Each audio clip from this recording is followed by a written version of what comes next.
니년 하나 때문에 우리 부대 전체가 감찰받게 생겼어. 진짜 뒤지고 싶어. 군 내부 비리를 파헤치던 강지우 대위는 상관들의 함정에 빠져 누명을 쓰고 군 교도소 독방에 갇힙니다. 절망의 순간 그녀의 큰아버지인 합참의장이 찾아오면서 군 전체를 향한 거대한 심판이 시작됩니다. 여러분은 오늘 어떤 시간을 보내며 제 이야기에 귀 기울여주고 계신가요? 편안하게 시청하시면서 댓글로 여러분의 소식을 알려주세요. 여러분의 하루에 기분 좋은 순간이 가득하기를 바라며 이야기 시작하겠습니다. 대한민국 국방의 심장부인 서울 용산 국방부 청사는 언제나처럼 팽팽한 긴장감과 고요한 활기가 공존했다. 그들 중 유독 반듯한 자세와 총기로 빛나는 눈빛을 가진 한 여군 장교가 있었다. 육군본부 군수참모부 무기계약과 소속 강지우 대위. 그녀는 대한민국 육군사관학교를 우수한 성적으로 졸업하고 야전에서 중대장 임무를 성공적으로 마친 뒤 국방의 중추인 이곳 육군본부로 발령받은 엘리트였다. 29의 그녀에게 군은 삶 그 자체였다. 할아버지와 아버지를 이어 군인의 길을 걷는다는 자부심은 매 순간 그녀를 고추세웠다. 책상에 산더미처럼 쌓인 서류들은 단순한 종이 뭉치가 아니었다. 그것은 최전방에서 나라를 지키는 전우들의 생명과 직결된 무게를 지니고 있었다. 그날 오전 지우는 차기 K3 기관총 부품 도입 관련 계약 서류를 검토하고 있었다.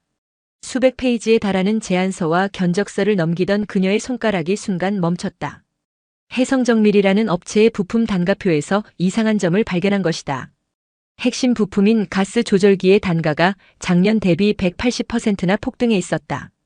이상하다. 기술적으로 큰 변화가 있는 부품도 아닌데 원자재 가격 상승분을 감안해도 이건 상식 밖의 인상률이야. 그녀는 곧바로 과거 계약 자료들을 모두 꺼내 비교 분석하기 시작했다.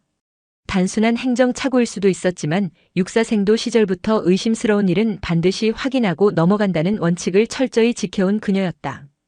몇 시간을 파고들자 의심은 확신으로 변해갔다. 해성정밀뿐만 아니라 최근 2년 사이 군수참모부와 계약을 맺은 몇몇 특정 업체들의 납품 단가가 동시다발적으로 비정상적으로 치솟아 있었다. 방탄 헬멧, 야전삽, 심지어 전투와 밑창에 들어가는 고무 소재까지. 모든 것이 하나의 거대한 흐름을 가리키고 있었다. 뭔가 잘못됐어. 지우가 나직이 읊조리며 뻐근한 목을 돌리다 무심코 창밖을 내다보았다. 본청 주차장 한적한 구석에 검은색 제네시스 지구공 한 대가 서 있었다. 그리고 그 차 옆에는 너무나도 익숙한 인물이 서 있었다. 육군 참모차장 최진철 중장. 별 3개의 계급장이 그의 어깨 위에서 서늘한 빛을 뿜어내고 있었다. 50대 중반의 그는 날카로운 눈매와 다부진 체격으로 군내에서도 카리스마 넘치는 지휘관으로 정평이 나 있었다. 그의 옆에는 값비싼 맞춤 정장을 입은 중년 남성이 서서 연신 허리를 굽히고 있었다. 지우는 자기도 모르게 자리에서 일어나 창가로 바짝 다가섰다. 정장 남성이 차 트렁크를 열자 그 안에서 고급 백화점 로고가 박힌 쇼핑백 여러 개가 모습을 드러냈다. 남성은 그중 가장 두툼해 보이는 쇼핑백 하나를 꺼내 두 손으로 공손히 최진철 중장에게 건넸다. 제법 무게가 나가는지 쇼핑백을 받는 최 중장의 팔이 미세하게 휘었다.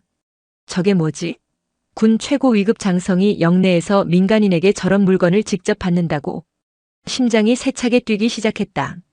거리가 멀어 표정까지는 읽을 수 없었지만 두 사람 사이에 오가는 침묵의 분위기는 단순한 지인의 만남처럼 보이지 않았다. 최 중장은 쇼핑백을 들고 곧장 건물 안으로 사라졌고 정장 남성 역시 차를 몰고 유유히 청사를 빠져나갔다. 지우는 다시 자리로 돌아와 책상 위의 서류들을 멍하니 바라보았다. 방금 목격한 주차장의 광경과 비정상적인 부품 단가표들이 머릿속에서 섬광처럼 연결되었다. 거대한 퍼즐 조각들이 제자리를 찾아 맞춰지는 듯한 불길한 예감이 온몸을 휘감았다. 그때 등 뒤에서 부드러운 목소리가 들렸다. 강 대위, 뭘 그렇게 뚫어져라 보고 있나? 지우는 화들짝 놀라 뒤를 돌아보았다. 그녀가 가장 존경하고 따르는 직속상관, 군수기획과장 박상현 대령이었다. 40대 초반의 그는 온화한 리더십과 뛰어난 업무 능력으로 후배들의 신망이 두터운 인물이었다.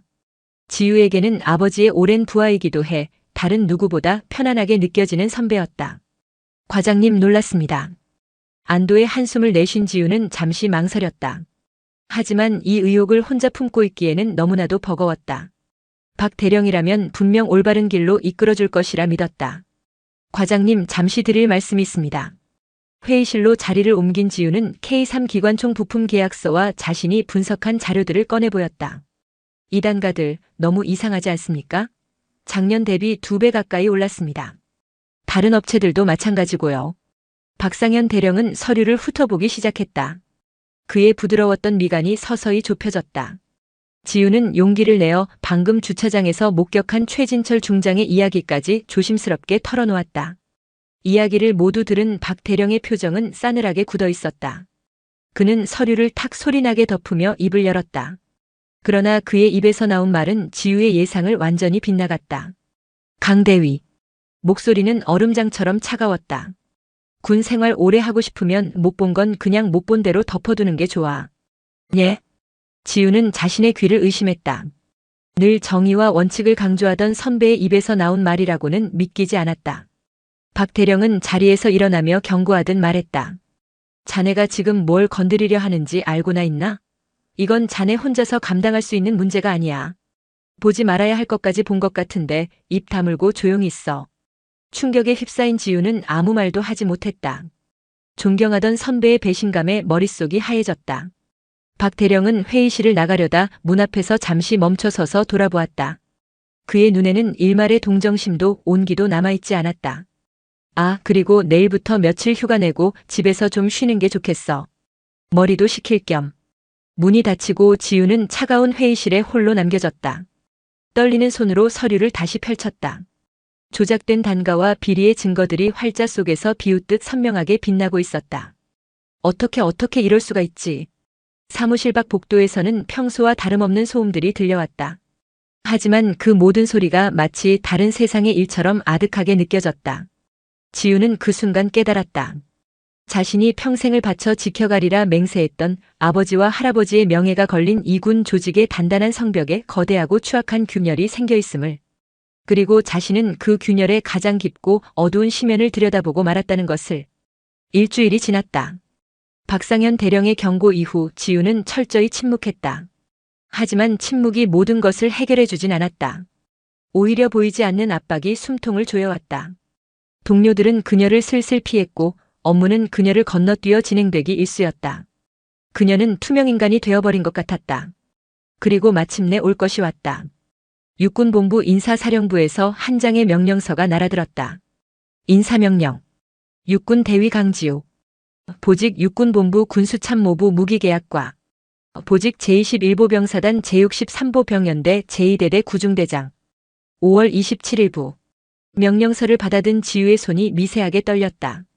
제21보병사단 통칭 백두산 부대. 강원도 양구에 위치한 대한민국 최전방 GOP 사단 중 하나였다. 겨울에는 체감온도가 영하 40도까지 떨어지는 혹한과 험준한 산악 지형으로 악명 높은 곳. 육본의 엘리트 코스를 밟던 장교가 특별한 사유 없이 갑자기 최전방의 보병 중대장으로 발령나는 것은 명백한 좌천이었다. 인사 담당 중령은 어떠한 설명도 없이 기계적인 목소리로 말했다. 내일 14시까지 해당 부대로 복귀 신고 마치시오. 지우는 항변하려 했다. 저는 군수참모부 보직 기간이 아직 남아 있습니다. 이건 부당한 인사입니다. 그러나 중령의 표정에는 변화가 없었다. 명령에 의문 갖지 마시오. 강 대위의 야전 경험을 높이 산 상부의 결정이요. 차가운 대답만이 돌아왔다. 복도를 나서자 복도 끝에서 담배를 피우던 박상현 대령이 기다렸다는 듯이 그녀를 마주했다. 그는 희뿌연 담배 연기를 내뿜으며 비릿한 미소를 지었다. 공기 좋은 데 가서 머리 좀 식히고 와. 강원도 산 공기가 아주 맑다더군. 지우는 그를 똑바로 쳐다보았다. 한때 존경심으로 가득했던 눈에는 이제 경멸과 실망만이 남아있었다. 과장님도 그들과 한패였군요. 확신에 차서 말하는군. 증거라도 있나? 박 대령은 담배꽁초를 바닥에 비벼 끄며 지우의 귓가에 속삭이듯 말했다. 수십 년간 이어져 온 관행 같은 거야. 그걸 내가 망치려 드는 거고. 그건 정의가 아니라 조직의 질서를 파괴하는 행위야. 일이 더 커지기 전에 내가 이 정도로 막아준 걸 고맙게 생각해. 그는 지우의 어깨를 가볍게 툭 치며 덧붙였다. 아, 참고로 거기 이대 대장이 누군지 알아? 김성식 중령이야. 최진철 차장님 육사 직속 후배거든. 가서 괜히 튀는 행동하지 말고 얌전히 중대장 노릇이나 하다 와. 박 대령은 비열한 웃음을 남기고 돌아섰다.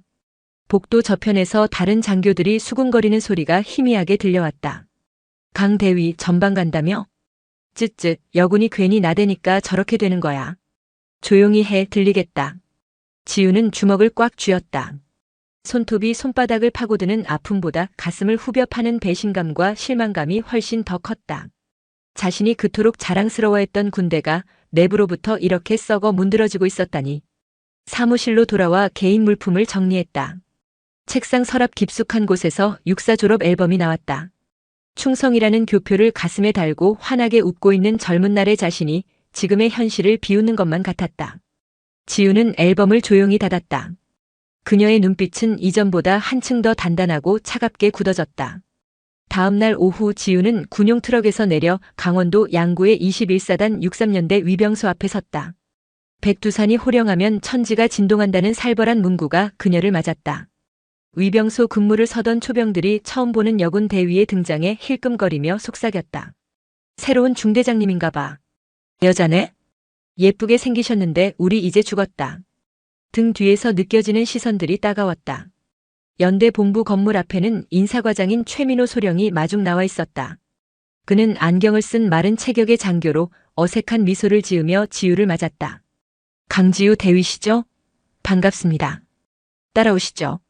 대대장실로 향하는 복도를 걸으며 최 소령이 조심스럽게 입을 열었다. 저 대대장님 성격이 좀 까다로우십니다. 특히 여군 장교라고 봐주시는 거 전혀 없으니 각별히 신경 쓰셔야 할 겁니다. 알겠습니다. 제2대대장실 문패에는 대대장 중령 김성식이라는 이름이 선명하게 새겨져 있었다. 최 소령이 노크하자 안에서 걸걸한 목소리가 터져 나왔다. 들어와. 문이 열리자 책상에 앉아있던 김성식 중령이 모습을 드러냈다. 40대 초반의 그는 군살 하나 없는 우람한 체격에 햇볕에 검게 그을린 얼굴, 무뚝뚝하다 못해 위압적인 인상을 풍겼다. 그는 지우를 머리부터 발끝까지 훑어보더니 코웃음을 쳤다. 지우는 흔들림 없는 목소리로 우렁차게 경례했다. 대위 강지우, 5월 27일부로 제2대대 구중대장으로 보직을 명받았습니다. 이에 신고합니다. 김중령은 시끄럽다는 듯 손사래를 쳤다. 됐고 앉아. 의자에 앉은 지우를 향해 그는 팔짱을 낀 채 말했다. 여기가 용산 6본 사무실인 줄 아나? 여긴 전방이야, 전방. 계집 애들 속꿉 장난하는 데가 아니라고. 예, 알고 있습니다. 알긴 뭘 알아? 우리 대대에 여군 장교가 온 건 내가 처음이야. 문제 만들지 말고 조용히 지내. 괜히 나불대다가 피곤해지지 말고. 나불대지 말고. 박상현 대령이 했던 말과 토시 하나 다르지 않았다. 지우는 그들이 하나의 끈으로 단단히 연결되어 있음을 다시 한번 확신했다. 그들의 거대한 카르텔 안에서 자신은 철저히 고립된 이방인이었다. 그날 밤 9시 이대대 연병장에서 야간 점호가 실시되었다. 구중대 병사들 80여 명이 오와 열을 맞춰 서 있었다. 지우가 그들 앞에 서자 병사들의 시선이 온통 그녀에게로 집중됐다. 작은 속삭임들이 어둠 속에서 번져나갔다. 와, 여자 중대장님 진짜 처음 본다. 몸매 장난 아니신데? 그때 김성식 중령이 성큼성큼 연병장으로 걸어 들어왔다. 그의 표정은 심상치 않았다. 중대장. 지우가 차렷 자세를 취하자 김중령은 병사들을 둘러보며 소리쳤다. 오늘부터 너희들을 지휘할 새로운 중대장 강지우 대위다. 인사 똑바로 해. 충성. 병사들의 함성이 터져나왔다. 김중령은 갑자기 목소리를 높였다. 그런데 말이야. 여자 장교라고 무시하거나 얕보는 놈들은 각오하는 게 좋을 거다. 다 똑같은 군인이야, 알겠나? 병사들이 움찔했다. 김중령은 지우를 힐끗 보며 비꼬는 투로 말을 이었다. 너희들 훈련소에서 뺑이 칠 때 우리 중대장님은 육사에서 훨씬 더 힘든 훈련을 받고 오신 분이야. 그렇지, 강대위. 맞습니다. 좋아. 그럼 우리 병사들한테 실력 한번 보여주자고. 전 중대원 대가리 박아. 순간 연병장의 모든 소음이 멎었다. 병사들은 물론 다른 중대 간부들조차 당황한 기색이 역력했다. 중대장 취임 첫날, 그것도 전 중대원이 보는 앞에서 신임 중대장에게 얼차려를 주는 것은 군대 내에서도 상상하기 힘든 폭거이자 모욕이었다. 지우가 굳은 채 서 있자 김중령이 지휘봉으로 그녀를 가리키며 턱짓했다. 뭐하나 강대위. 보여주자고 했잖아. 엎드려 뻗쳐. 끓어오르는 수치심에 입술을 깨물었지만 명령을 거부할 수는 없었다. 지우는 수십 명의 병사들이 지켜보는 앞에서 차가운 흙바닥에 두 손을 짚고 엎드렸다. 시작. 하나, 둘. 김중령의 아기에 찬 구령이 어두운 연병장에 울려 퍼졌다. 흙먼지와 모멸감이 눈앞에서 뒤섞였다. 지우는 이를 악물었다. 이곳은 단순한 전방부대가 아니었다. 자신에게 주어진 거대한 유배지이자 거대한 아기와 맞서 싸워야 할 최전선이었다. 백두산의 차가운 밤 공기가 상처난 자존심 위로 칼날처럼 스며들고 있었다. 98, 99, 100. 김성식 중령은 숫자 세는 것조차 귀찮다는 듯 팔짱을 낀 채 외쳤다. 자동. 그의 말이 떨어지기 무섭게 팔굽혀펴기를 하던 병사들 대부분이 추풍낙엽처럼 바닥으로 쓰러졌다. 일부는 경련을 일으키기도 했다. 5월이라지만 강원도 양구의 밤 공기는 여전히 차가웠고 병사들의 땀은 차가운 공기 속에서 하얀 김이 되어 피어올랐다. 누가 그만하라고 했나? 김중령의 불호령이 떨어졌지만 절반 이상의 병사들은 탈진하여 다시 일어설 기력조차 없어 보였다. 하지만 그들 중 단 한 사람 강지우 대위는 여전히 흔들림 없는 자세를 유지하고 있었다. 팔 전체가 끊어질 듯한 고통으로 비명을 질렀지만 그녀는 이를 악물고 버텀으로써 자신의 의지를 증명해 보이고 있었다.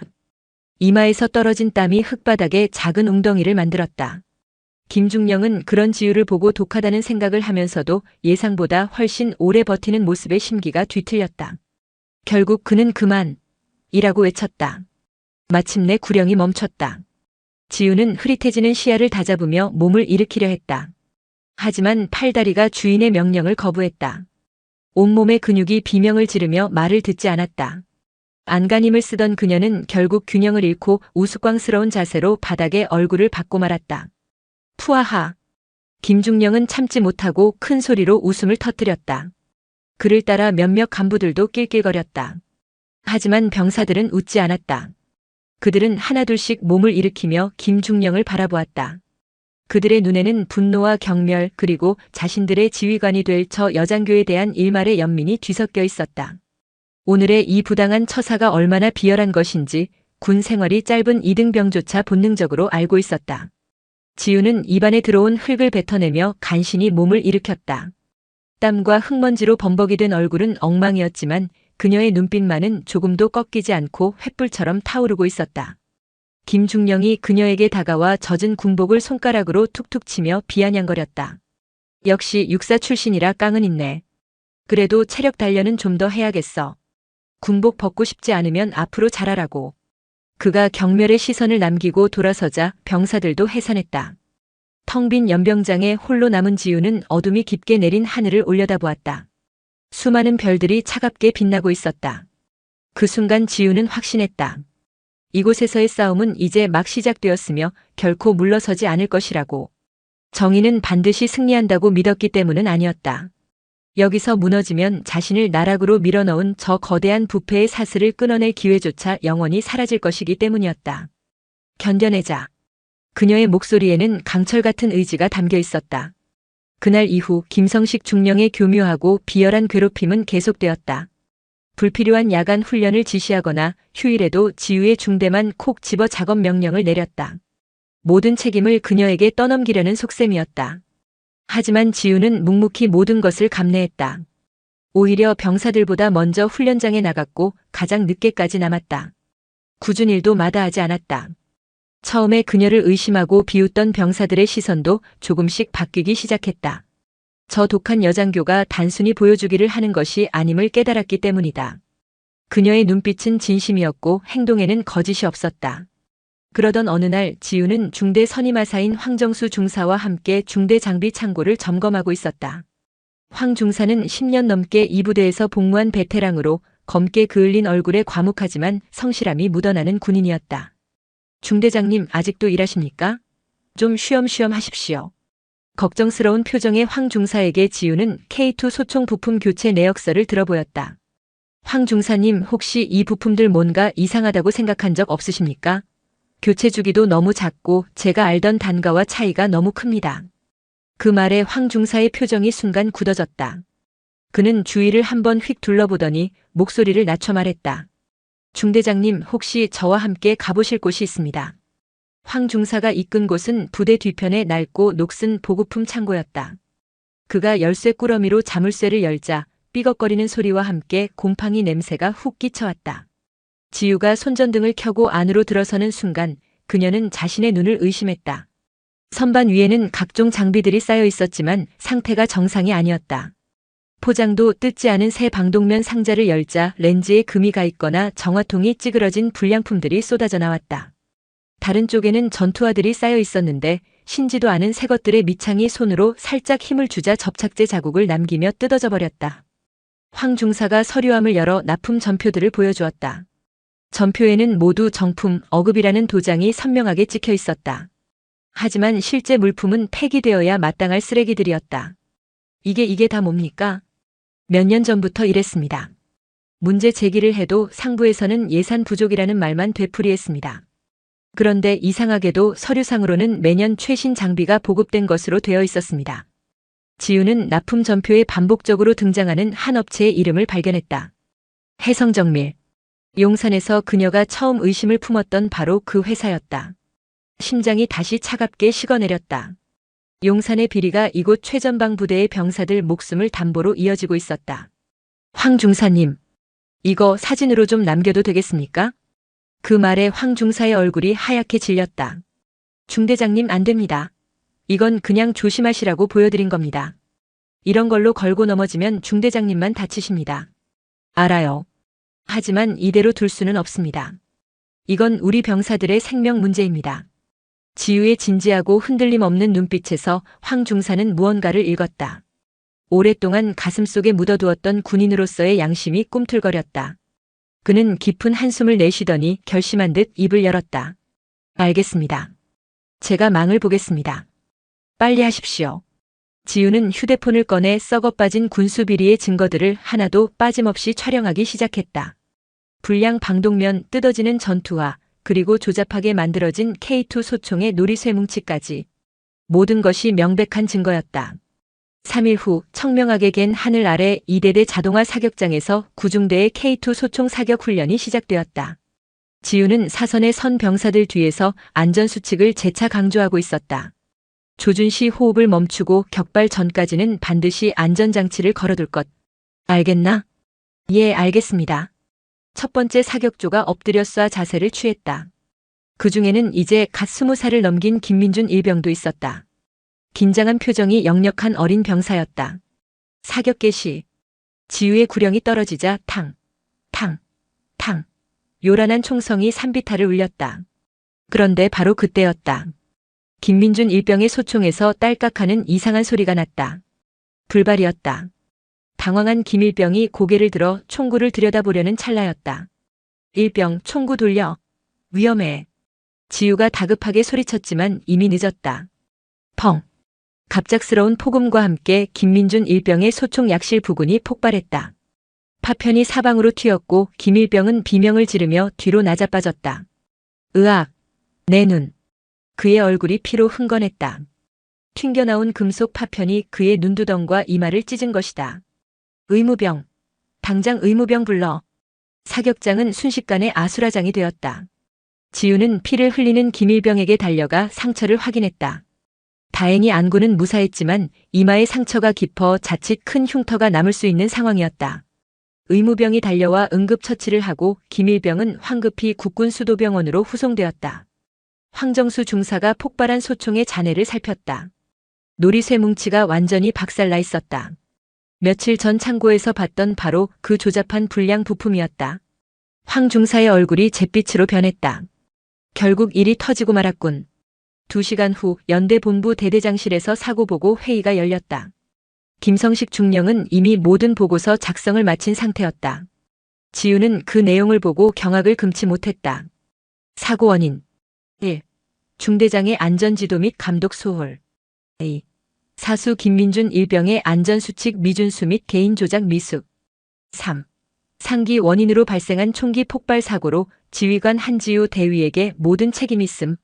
완벽하게 왜곡되고 조작된 내용이었다. 이건 사실과 다릅니다. 지우가 항의했다. 명백한 총기 부품 불량입니다. 제가 창고에서 확인한 불량 부품과 같은 것입니다. 김성식 중령은 기다렸다는 듯이 차갑게 반문했다. 뭐? 불량 부품? 그건 강 대위의 추측일 뿐이고 내가 국과수 감식반이라도 되나? 사격 훈련 전에 장비 점검하고 이상 유무 보고하게 되어 있지 않나? 그 절차는 제대로 지켰어? 모든 총기를 분해해서 부품 하나하나 검사하는 것은 현실적으로 불가능합니다. 그건 대대장님께서도 잘 아시지 않습니까? 얼씨구. 이제 지휘관한테 말대꾸까지 하는 건가? 김중령이 책상을 콱 내리쳤다. 조용히 지내랬더니 기어코 사고를 치는군. 내년 하나 때문에 우리 부대 전체가 감찰받게 생겼어. 그는 군용 전화를 들어 헌병대 직통 번호를 눌렀다. 나 이대 대장인데. 한지우 대위, 안전수칙 위반, 관리감독 소홀, 근무 태만 명령 불복종. 이번 사건에 물을 수 있는 책임은 확실하게 다물어. 다시는 사고 못 치게 아주 뿌리를 뽑아버려. 지우는 주먹을 꽉 쥐었다. 억울함이 목구멍까지 차올랐지만 상명하복이 절대적인 군대에서 이미 거대한 카르텔의 표적이 된 하급자인 그녀가 할 수 있는 것은 아무것도 없었다. 그날 저녁 지우는 관사에서 넋을 잃고 앉아 있었다. 그때 휴대폰이 울렸다. 황정수 중사였다. 중대장님, 저 지금 병원입니다. 민준이는 다행히 수술 잘 끝났다고 합니다. 그런데 중대장님, 아까 사고 났던 소총 부품잔에 제가 몰래 챙겨왔습니다. 지우의 눈이 번쩍 뜨였다. 정말입니까? 네. 이건 누가 봐도 불량품입니다. 재질부터가 다릅니다. 제 차에 숨겨두었으니 내일 보여드리겠습니다. 전화를 끊고 지우는 안도의 한숨을 쉬었다. 아직 희망은 있었다. 결정적인 증거가 손에 들어왔다. 하지만 그녀는 아직 알지 못했다. 적들이 얼마나 교활하고 치밀하게 움직이는지를. 다음 날 새벽 6시 약속 장소인 부대 주차장으로 나간 지우는 싸늘한 아침 공기 속에서 얼어붙었다. 황 중사의 차는 있었지만 조수석 문과 트렁크가 활짝 열린 채 내부가 텅 비어 있었다. 그때 등 뒤에서 냉소적인 목소리가 들려왔다. 김성식 중령이었다. 뭘 그렇게 찾고 있나 강대위. 아, 황 중사는 어제 밤늦게 아내가 위독하다고 해서 급히 청원휴가 나갔어. 그리고 어젯밤에 차에 도둑이 들었다더군. 뭐 없어진 건 없다니 다행이지. 증거가 사라졌다. 완벽하게 계획된 함정이었다. 2시간 후 중대 사무실에 헌병대 수사관들이 들이닥쳤다. 강지우 대위. 허위 보고 및 군 기강 문란, 직무유기 혐의로 긴급 체포합니다. 무슨 말입니까? 수사관은 휴대폰 사진 한 장을 내밀었다. 며칠 전 황 중사와 창고 앞에서 심각하게 이야기하던 장면이 찍힌 사진이었다. 교묘한 각도에서 찍혀 마치 두 사람이 미래를 하는 것처럼 보였다. 부하와 부적절한 관계를 맺고 이를 덮기 위해 사고의 책임을 총기 결함으로 돌리려 했다는 제보가 있었습니다. 동행해 주시죠. 차가운 수갑이 지우의 손목에 채워졌다. 복도를 끌려나가자 수많은 간부와 병사들이 그녀를 지켜보고 있었다. 그들의 시선 속에는 동정, 호기심 그리고 경멸이 뒤섞여 있었다. 지우는 입술을 깨물며 고개를 빳빳이 들었다. 오후 3시 경기도 이천에 위치한 국군교도소. 지우는 차가운 콘크리트 벽으로 둘러싸인 좁은 독방에 갇혔다. 문틈으로 도시락을 밀어넣는 교도관에게 그녀는 단호하게 말했다. 전 무죄입니다. 조작된 증거입니다. 교도관은 비웃으며 돌아섰다. 그건 조사받으면서 밝혀. 여기 들어온 셔츠들은 다들 그렇게 말하더군. 문이 닫히고 완벽한 어둠과 고독 속에 남겨진 지우는 바닥으로 도시락을 밀어냈다. 그리고 그날부터 기나긴 단식 투쟁을 시작했다. 꺾이지 않는 의지를 증명할 유일한 방법이었다. 한편 같은 시각 서울 용산 합동참모본부 의장실. 미국에서 열린 한미안보협의 회의를 막 마치고 귀국한 합참의장 이정훈 대장이 집무실에 앉아 있었다. 그는 책상 위 달력을 보더니 비서실장인 오기범 중령을 불렀다. 오 중령, 오늘이 조카 지우랑 통화하는 날인데 전화 연결 좀 해보게. 이정훈 대장에게 강지우는 단순한 조카 그 이상이었다. 일찍이 여동생 부부를 사고로 잃고 유일하게 남은 핏줄이자 자신의 뒤를 이어 군인의 길을 걷는 딸과도 같은 존재였다. 잠시 후 오 중령이 곤란한 표정으로 들어왔다. 의장님, 강지우 대위와 연락이 닿지 않습니다. 그리고 이상한 점이 있습니다. 뭔가? 강 대위가 일주일 전 제21보병 사단으로 긴급 전출되었습니다. 그리고 현재는 오 중령은 차마 말을 잇지 못했다. 이정훈 대장의 눈빛이 칼날처럼 날카로워졌다. 현재는 어디에 있나? 국군 교도소에 수감 중인 것으로 확인됩니다. 순간 의장실의 공기가 얼어붙었다. 대한민국 군 서열 1위, 살아있는 전설로 불리는 노장의 눈에서 평생 본 적 없는 냉혹하고 무서운 분노가 이글거리기 시작했다. 경기도 이천의 국군교도소 정문으로 검은색 관용세단 한 대가 미끄러지듯 들어섰다. 위병소 근무자들은 번호판을 확인하는 순간 숨을 멈췄다. 육군 0001, 대한민국 합동참모의장의 차량이었다. 당황한 위병소장이 뛰어나와 경례를 붙였지만 차는 멈추지 않고 그대로 본관 건물 앞에 섰다. 교도소장이 땀을 뻘뻘 흘리며 달려나왔다. 왜 의장님? 어인일로 이 누추한 곳까지. 뒷좌석에서 내린 이정훈 대장은 그를 쳐다보지도 않았다. 평생을 군에 바친 노장의 몸에서는 감히 범접할 수 없는 서슬퍼런 기운이 뿜어져 나왔다.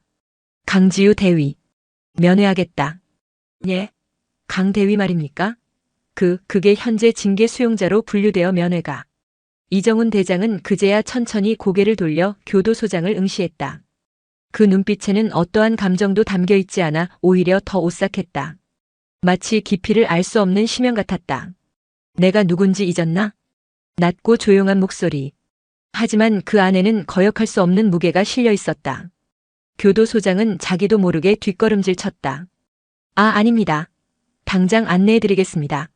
차가운 복도를 따라 걸음을 옮기는 이 대장의 군화 소리가 유난히 크게 울렸다. 마침내 그는 한 독방의 쇠창살 앞에 멈춰섰다.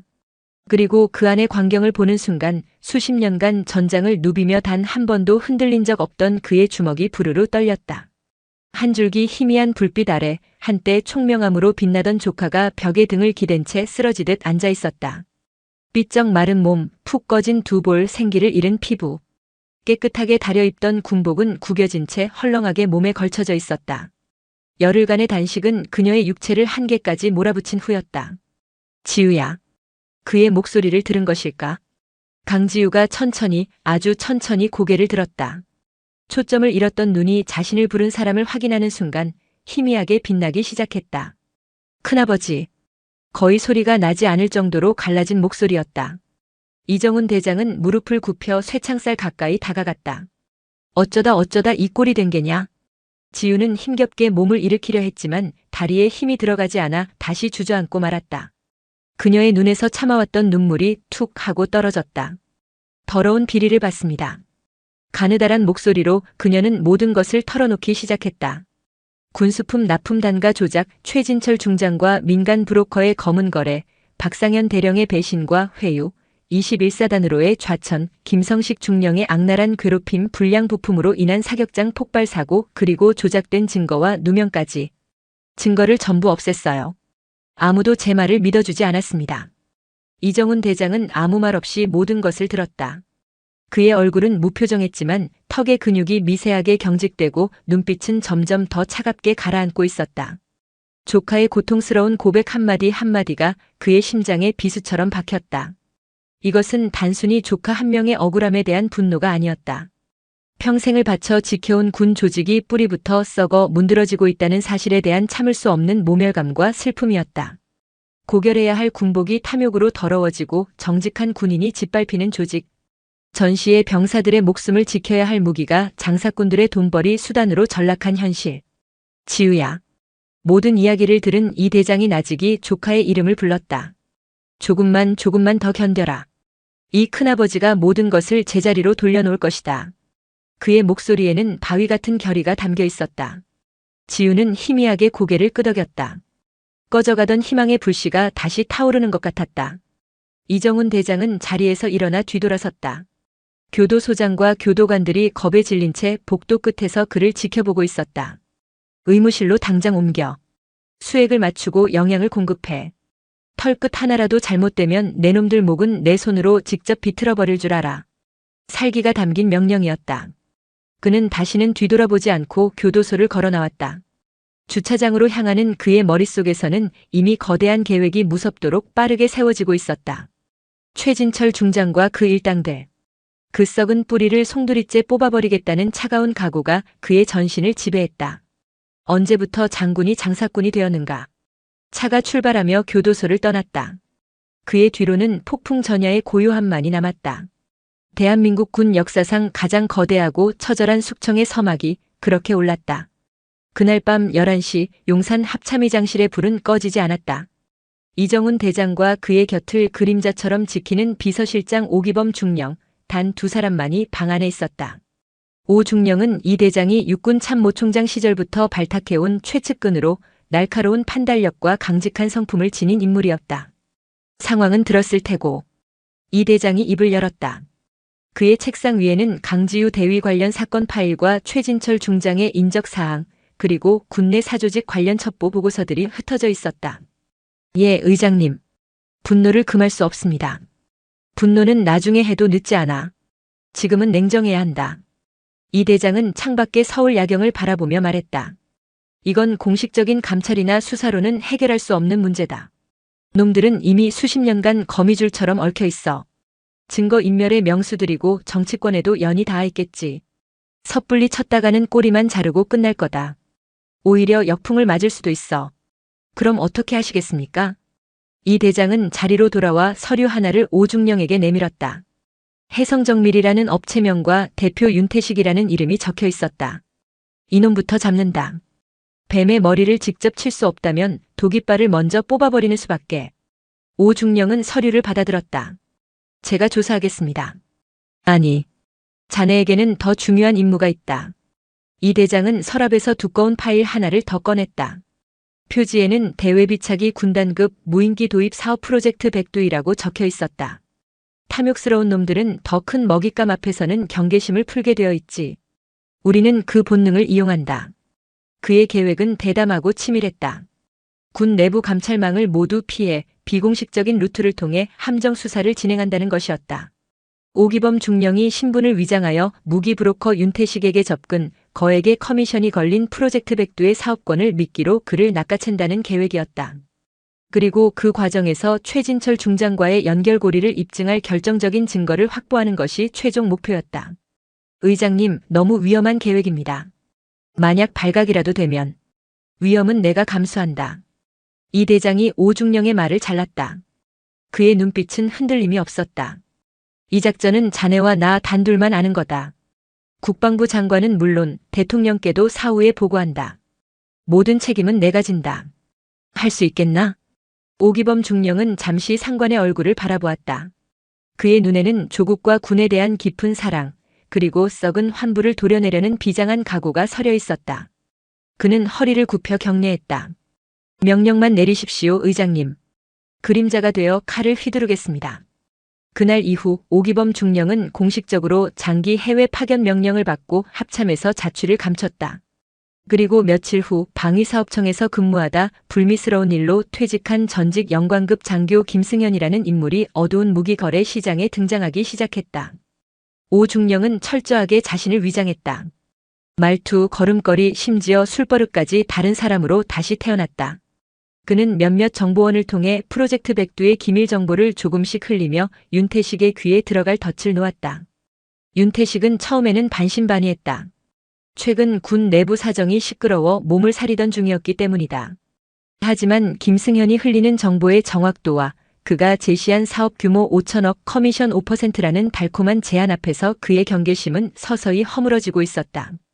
자신의 브로커 인생을 화려하게 마감할 수 있는 마지막 기회처럼 보였다. 마침내 일주일간의 탐색전 끝에 윤태식이 먼저 미끼를 물었다. 직접 뵙고 말씀 나누고 싶습니다. 오늘 저녁 7시 강남 그랜드 인터컨티넨탈 호텔 스카이라운지에서 뵙지요. 김승현, 즉 오기범 중령의 휴대폰에 뜬 문자였다. 그는 만족스러운 미소를 지으며 이정훈 대장에게 단 한 단어의 보고 문자를 보냈다. 월척. 답장은 곧바로 돌아왔다. 그물 준비 완료. 그날 저녁 작전의 무대가 될 호텔 스카이라운지 곳곳에는 국군안보지원 사령부의 최정예 요원들이 손님으로 위장한 채 조용히 그물을 펼치고 있었다. 모든 것이 이정훈 대장의 손바닥 안에서 움직이고 있었다. 거대한 심판의 시간이 시시각각 다가오고 있었다. 저녁 7시 강남 테헤란로의 마천루들이 하나둘씩 불을 밝히기 시작했다. 그랜드 인터컨티넨탈 호텔 34층 스카이라운지는 서울의 야경을 한눈에 담으려는 사람들로 북적였다. 오기범 중령, 아니 김승현은 창가 가장 좋은 자리에 앉아 태연하게 칵테일을 마시고 있었다. 그의 귀에 꽂힌 초소형 무선 이어피스에서는 안보지원사 요원들의 위치 보고가 나지막이 흘러나왔다. 타겟 1층 로비 진입. 엘리베이터 탑승 확인. 라운지 입구 도착. 3초 전. 오중령은 칵테일 잔을 내려놓았다. 약속 시간 정각 말쑥한 명품 정장 차림의 윤태식이 라운지 안으로 들어섰다. 그는 날카로운 눈으로 좌중을 한번 훑어본 뒤 창가에 앉은 오중령을 발견하고 다가왔다. 김승현 실장님 되십니까? 윤태식 대표님. 앉으시죠. 두 사람이 악수를 나누었다. 윤태식의 손은 부드러웠지만 차가웠다. 그는 자리에 앉자마자 본론부터 꺼냈다. 말씀하신 프로젝트 백두 정말 실체가 있는 겁니까? 요즘 하도 시끄러워서 말입니다. 오중령은 여유롭게 웃으며 서류 가방에서 두툼한 파일을 꺼냈다. 실제 프로젝트 백두의 기밀 계획서를 교묘하게 수정한 위조 문서였지만 전문가가 봐도 구별하기 힘들 정도로 정교했다. 백문이 불여일견이죠. 보안상 외부 유출은 절대 불가하니 여기서만 확인하시죠. 윤태식은 마른 침을 삼키며 서류를 받아들었다. 그의 눈이 빠르게 움직이며 사업 개요, 예산 규모, 요구 스펙 등을 훑었다. 보면 볼수록 그의 눈에 탐욕의 빛이 어렸다. 5천억 규모의 사업. 여기서 5%만 챙겨도 250억이었다. 이 한 건이면 지긋지긋한 브로커 생활을 청산하고 남은 평생을 호화롭게 살 수 있었다. 대단하군요. 그런데 이런 엄청난 사업을 저의 해성정밀이 맡을 수 있단 말입니까? 물론 쉽지는 않겠죠. 오중령이 말을 받았다. 이미 군침 흘리는 대기업들이 몇 군데 있습니다. 하지만 그들은 절차가 복잡하고 윗분들 챙기는 데는 인색하죠. 그는 결정적인 미끼를 던졌다. 저는 빠른 일 처리를 선호합니다. 그리고 윤 대표님께서 이쪽 일 처리, 특히 윗분들 관리에는 독보적인 능력을 가졌다고 들었습니다. 최진철 차장님과도 아주 각별한 사이라고. 최진철이라는 이름이 나오자 윤태식의 표정이 순간 굳어졌다. 그는 주변을 한번 둘러보더니 목소리를 낮췄다. 그런 얘기는 함부로 하는 게 아닙니다. 쉬쉬한다고 있는 일이 없어집니까? 오중령은 피식 웃으며 가짜 계약서 한 장을 더 꺼냈다. 사업권 이양에 관한 상호 협력 의향서라는 거창한 제목이 붙어 있었다. 대표님 시간 끌 거 없습니다. 이 의향서에 사인하시죠. 이건 정식 계약서는 아니고 우리가 내부적으로 일을 추진하기 위한 일종의 담보입니다. 여기에 대표님이 직접 서명하시고 기존의 대표님과 협력해온 핵심 파트너의 조남과 직위를 자필로 적어주시면 제가 책임지고 이 프로젝트를 해성정밀로 밀어주겠습니다. 핵심 파트너라니요? 모르시는 척 마시고. 이 정도 규모의 사업인데 저도 안전장치는 있어야 하지 않겠습니까? 윤 대표님 뒷배가 누군지는 알아야 저도 믿고 일을 맡기죠. 늘 하시던 대로 최 차장님 조남 석자 적어주시면 됩니다. 윤태식은 잠시 망설였다. 자신의 손으로 직접 최진철 중장의 이름을 적는 것은 대놓고 뇌물 관계를 인정하는 꼴이었다. 하지만 눈앞에 250억이라는 돈은 그의 이성을 마비시키기에 충분했다. 게다가 이건 공식 문서도 아닌 내부 의향서라고 했다. 그는 김승현 역시 한통 속인 부패한 군인이라 굳게 믿고 있었다. 그래, 이놈도 결국 돈이 목적인 놈이야. 까짓것 이름 하나 못 써줄까? 탐욕이 이성을 집어삼키는 것은 한순간이었다. 좋습니다. 윤태식은 가방에서 만년필을 꺼냈다. 그가 의향서의 핵심 파트너 확인란에 육군 참모차장 최진철이라고 적고 그 옆에 자신의 이름을 서명하는 순간이었다. 윤태식 씨. 갑자기 등 뒤에서 들려온 차가운 목소리에 윤태식이 화들짝 놀라 고개를 들었다. 어느새 말끔한 정장 차림의 남자 넷이 테이블을 둘러싸고 있었다. 오기범 중령은 서늘한 미소를 지으며 자신의 진짜 신분을 밝혔다. 합동참모본부 비서실장 오기범 중령이다. 뭐라고요? 한 요원이 안보지원사령부의 신분증을 내보이며 말했다. 군사기밀보호법 위반, 뇌물공여 및 알선수재 혐의로 현 시간부로 당신을 체포합니다. 변호사를 선임할 수 있고 불리한 진술을 거부할 권리가 있습니다. 윤태식의 얼굴이 새하얗게 질렸다. 그는 자신이 완벽한 함정에 빠졌다는 것을 깨달았다. 이건 함정 수사야. 무효야. 그가 소리쳤지만 요원들은 아랑곳하지 않고 그의 양팔을 붙잡아 일으켰다. 오중령은 윤태식이 서명한 의향서를 집어들었다. 그곳에는 최진철이라는 이름과 함께 그의 탐욕이 선명한 잉크 자국으로 남아있었다. 그날 밤 11시 서울 내곡동에 위치한 안보지원사령부의 지하조사실. 윤태식은 처음 1시간 동안 묵비권을 행사하며 버텼다. 하지만 조사관이 테이블 위로 노트북을 열어 방금 전 호텔 라운지에서 오고 간 대화가 모두 녹음된 파일을 재생하고 그가 직접 서명한 의향서를 눈앞에 들이밀자 그의 기세는 한풀 꺾였다. 결정타는 오기범 중령이 직접 조사실로 들어와 던진 한마디였다. 윤 대표, 당신은 지금 단순 뇌물 사건의 피의자가 아니야. 프로젝트 백두는 1급 군사기밀이야. 당신은 민간인 신분으로 군사기밀을 탐지, 수집하려 했어. 이거 하나만으로도 최소 10년 최대 무기징역까지 가능해. 지금이라도 협조하면 정상 참작의 여지를 상부에 건의해보지. 선택은 당신 몫이야. 최고 권력자의 의지가 실린 압박. 윤태식의 마지막 방어선이 완전히 무너져 내렸다. 그는 결국 모든 것을 자백하기 시작했다. 지난 10년간 최진철 중장을 비롯한 군 고위급 장성들에게 어떻게 뇌물을 상납하고 군수품 가격을 부풀려 막대한 비자금을 조성했는지, 그 돈이 누구에게 흘러들어갔는지, 그의 입에서는 군을 좀먹어온 추악한 비리의 주역들 이름이 본물처럼 터져나왔다. 육군 참모차장뿐만 아니라 해군과 공군의 장성들, 방위사업청의 고위 간부들까지 거대한 군피아의 실체가 드러나는 순간이었다. 새벽 2시 모든 자백을 확보한 오중령은 합참의장실로 향했다. 이정훈 대장은 잠을 자지 않고 그를 기다리고 있었다. 성공했습니다. 예상보다 더 큰 거물들이 얽혀 있었습니다. 수고했다. 이 대장은 담담하게 보고를 받았다. 그는 윤태식의 자필 진술서와 녹취 파일을 확인한 뒤 창밖의 어둠을 향해 나지막이 말했다. 이제 사냥을 시작한다. 다음 날 오전 9시 합참의장 주재로 긴급 전군 주요 지휘관 회의가 소집되었다. 화상으로 진행된 회의에는 각 군 참모총장과 군단장급 이상 지휘관들이 모두 참석했다.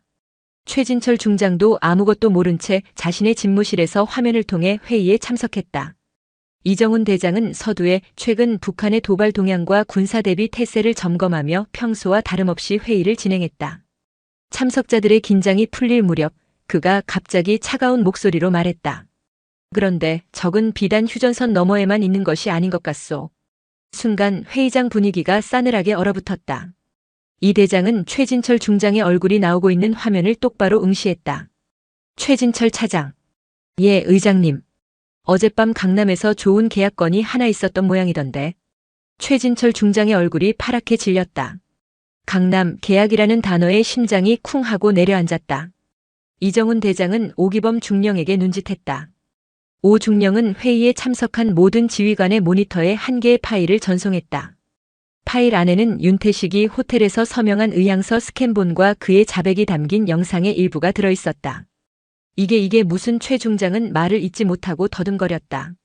지금부터 국군안보지원사령부는 육군 참모차장 최진철 중장을 군형법상 뇌물수수 및 직권남용 혐의로 직위 해제하고 긴급 체포한다. 각 부대에 파견된 안보지원사 요원들은 지금 즉시 윤태식의 진술서에 언급된 모든 예하부대장 및 참모들을 체포하여 압송하도록. 그의 말이 떨어지기 무섭게 최진철 중장의 집무실 문이 거칠게 열리고 안보지원사 수사관들이 들이닥쳤다.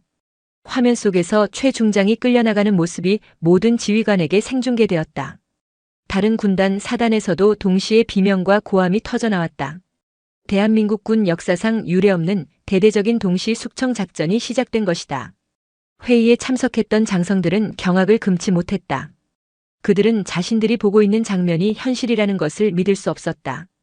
이정훈 대장은 얼어붙은 그들을 향해 마지막 선언을 했다. 우리 군의 썩은 부위를 오늘부로 모두 도려낸다. 국가안보에 구멍을 낸 자들은 지휘 고하를 막론하고 그 누구도 용서하지 않을 것이다. 이 시간부로 군의 지휘권은 합참의장인 내가 직접 통제한다. 이 모든 상황은 대통령께도 이미 보고되었다.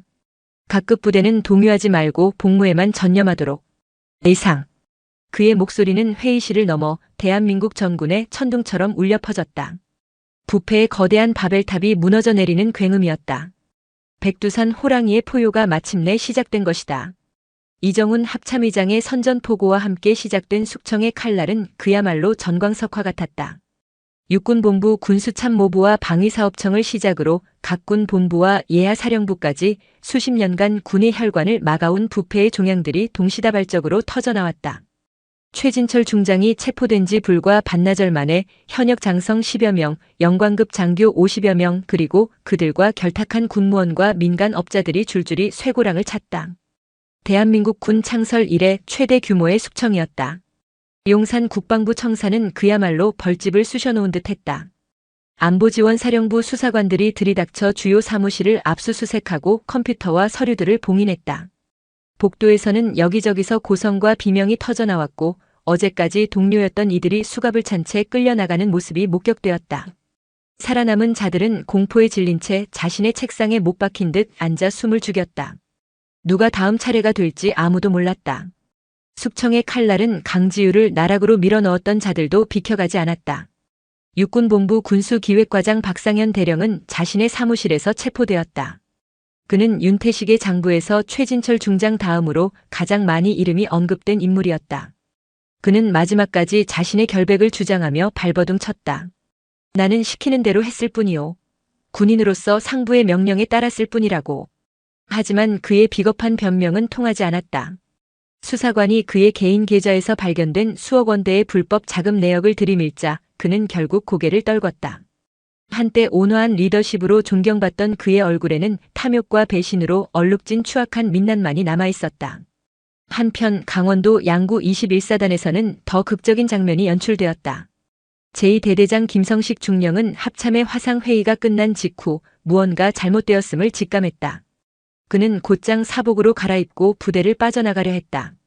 하지만 그의 산타페 차량이 위병소를 통과하려는 순간 이미 대기하고 있던 헌병들이 그의 차를 가로막았다. 김성식 중령님, 잠시 검문 있겠습니다. 김 중령은 차를 돌려 미친 듯이 달아나기 시작했다.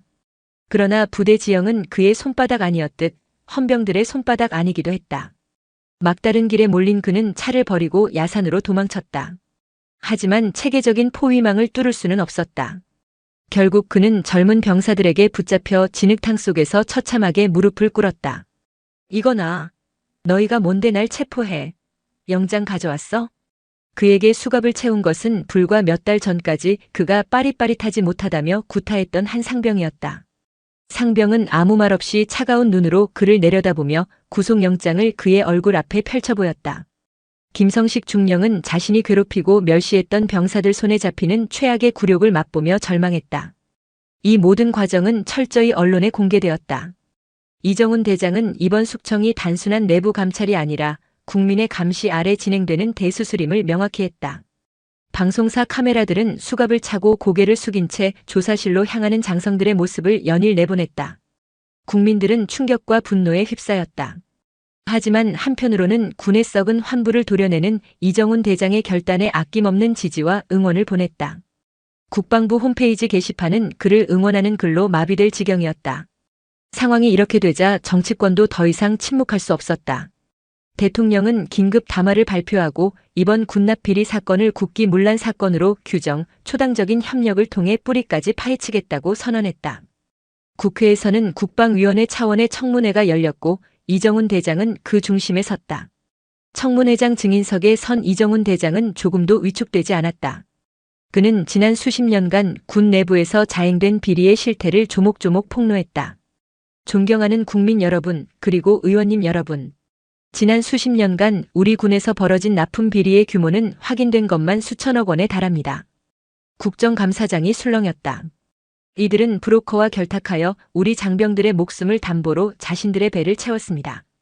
그 결과 우리 아들들은 찢어진 전투화를 신고 곰팡이가 핀 수통에 물을 마시며 훈련해야 했습니다. 심지어 사격 훈련 중 총이 폭발하여 부상을 입는 끔찍한 일까지 벌어졌습니다. 그는 잠시 말을 멈추고 방청석에 앉아있는 한 사람을 바라보았다. 며칠 전 국군교도소에서 풀려나 아직 수척하지만 꼿꼿한 자세로 앉아있는 조카 강지우 대위였다. 그리고 강지우 대위와 같이 진실을 말하려 했던 정직한 군인들은 오히려 억압받고 누명을 쓴 채 차가운 감옥에 갇혀야 했습니다. 이것이 대한민국 군의 부끄러운 현실이었습니다. 이정훈 대장의 목소리에 분노가 섞였다.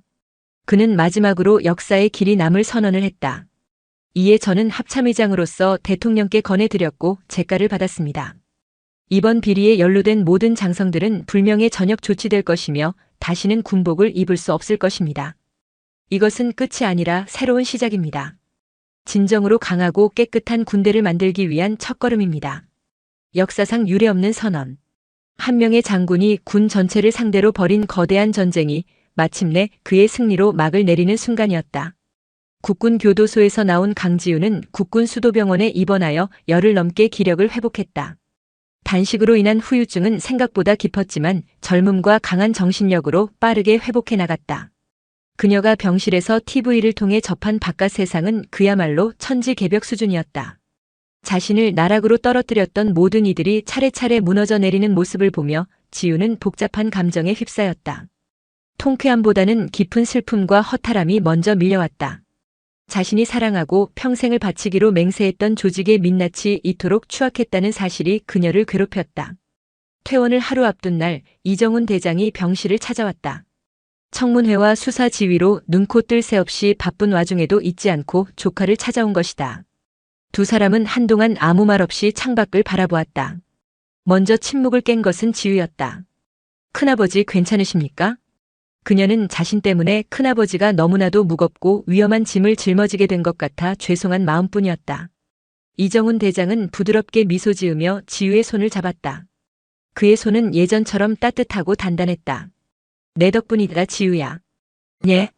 모두가 알고도 두려움에 눈 감고 있던 진실을 내가 용기 내어 수면 위로 끄집어냈기 때문에 이 모든 일이 가능했던 거다. 너는 누구보다 강한 군인이었다. 이 대장의 따뜻한 위로에 지우의 눈에 눈물이 고였다. 저는 그냥 제가 할 일을 했을 뿐입니다. 그래, 그 할 일을 하는 것이 이 세상에서 가장 어려운 법이지. 이제 일어나서 다시 시작하자. 내가 꿈꾸던 진짜 군대를 이제부터 우리가 함께 만들어가는 거다. 다음 날 지우는 퇴원 수속을 밟고 병원을 나섰다. 눈부신 햇살이 그녀를 맞았다. 오랜만에 보는 따뜻한 빛이었다. 그녀의 얼굴에도 희미한 미소가 번졌다. 6개월 후 강원도 양구 21사단 63년대 훈련장. 다시 구중대장으로 복귀한 강지우는 이전보다 훨씬 더 활기찬 모습으로 병사들을 지휘하고 있었다. 그녀의 목소리에는 자신감이 넘쳤다. 내일부터 혹한기 전술 행군이다. 전투화, 방한 장비 이상 유무 다시 한번 철저하게 확인하도록. 병사들은 새로 보급된 최신형 방한 전투화를 신으며 감탄사를 연발했다. 와, 중대장님. 이거 완전 다릅니다. 발도 편하고 물도 하나도 안 셉니다. 이제 동상 걱정은 없겠습니다. 과거 밑창이 뜯어지고 물이 새던 낡은 전투화는 모두 사라졌다. 행군 중간 휴식 시간 병사들은 새로 지급된 스테인리스 수통에 물을 마셨다. 6.25 전쟁 때부터 쓰던 낡고 찌그러진 철수통이 드디어 역사 속으로 사라진 것이다. 저녁 식사 시간 중대 식당의 메뉴는 예전과 비교할 수 없을 정도로 풍성해졌다. 신선한 채소와 푸짐한 고기 반찬에 병사들의 얼굴에는 웃음꽃이 피었다. 밥이 진짜 맛있어졌습니다. 중간에서 빼돌리는 도둑놈들이 없어졌으니까 그렇지. 병사들의 화기애애한 모습을 보며 밥을 뜨던 지우는 자신도 모르게 흐르는 눈물에 조용히 숟가락을 내려놓았다. 먹을 만한 밥을 주고 멀쩡한 무기를 지급하는 이 당연한 일에 기뻐하는 장병들에 대한 미안함과 안도감이 뒤섞인 눈물이었다. 이제야 비로소 군대가 제 모습을 찾아가는 것 같았다. 1년 후 이정훈 대장은 임기를 마치고 명예로운 전역식을 가졌다. 그는 수많은 장병들의 박수를 받으며 마지막 연설을 남겼다. 금칠한 방패는 언젠가 부서집니다. 하지만 서로를 믿고 의지하는 든든한 전우야말로 결코 부서지지 않는 진정한 방패입니다. 이제 저는 민간인으로 돌아가지만 여러분이 서로의 방패가 되어 이 나라를 굳건히 지켜주리라 믿습니다. 그의 차가 부대를 떠날 때 강지우를 비롯한 수많은 장병들은 그의 차가 시야에서 사라질 때까지 거수경례를 내리지 않았다. 진정한 군인을 만들어준 것에 대한 감사와 그 의지를 이어가겠다는 다짐이 담긴 경례였다. 차가운 쇠창살 아래서 시작된 한여군 장교의 외로운 싸움은 마침내 대한민국군 전체를 바꾸는 거대한 개혁의 불꽃으로 타올랐다. 어둠이 거치고 길고 길었던 싸움 끝에 마침내 정의의 새벽이 밝아오고 있었다. 이 가짜 군복은 또 뭐야? 할배, 이 옷 동묘에서 주었지? 손주를 보기 위해 한달음에 달려온 노병에게 쏟아지는 차가운 경멸과 무시. 하지만 낡은 군복 속에 숨겨진 것은 동묘의 고물이 아닌 모두가 고개 숙이는 살아있는 전설의 무게였습니다. 곧 한 통의 전화가 모든 것을 뒤엎고 진짜 명예가 무엇인지 증명하기 시작합니다. 2024년 7월 새벽 4시. 세상 모든 것이 정지한 듯한 그 시간에 2층짜리 낡은 주택의 가장 꼭대기층, 손바닥만 한 옥탑방에 불이 켜졌다. 방의 주인은 올해 85의 박태진 할아버지였다. 그의 하루는 언제나 남들보다 서너 시간 먼저 시작되었다. 좁은 방 한쪽 벽에는 낡고 색바랜 군복 한 벌이 옷걸이에 걸려 먼지 하나 없이 반듯하게 걸려 있었다. 그 옆으로는 빛바랜 흑백 사진 한 장이 낡은 나무 액자에 담겨 있었다. 1960년대 후반 맹렬했던 베트남의 정글 속에서 찍은 사진이었다. 앳된 얼굴의 청년 박태진과 그의 전우들이 진흙투성이 군복을 입고 어깨동무를 한 채 환하게 웃고 있었다. 사진 속 청년들의 눈빛은 두려움과 고단함 속에서도 꺾이지 않는 푸른 기상으로 빛나고 있었다. 태진 할아버지는 조용히 일어나 벽에 걸린 달력을 물끄러미 바라보았다.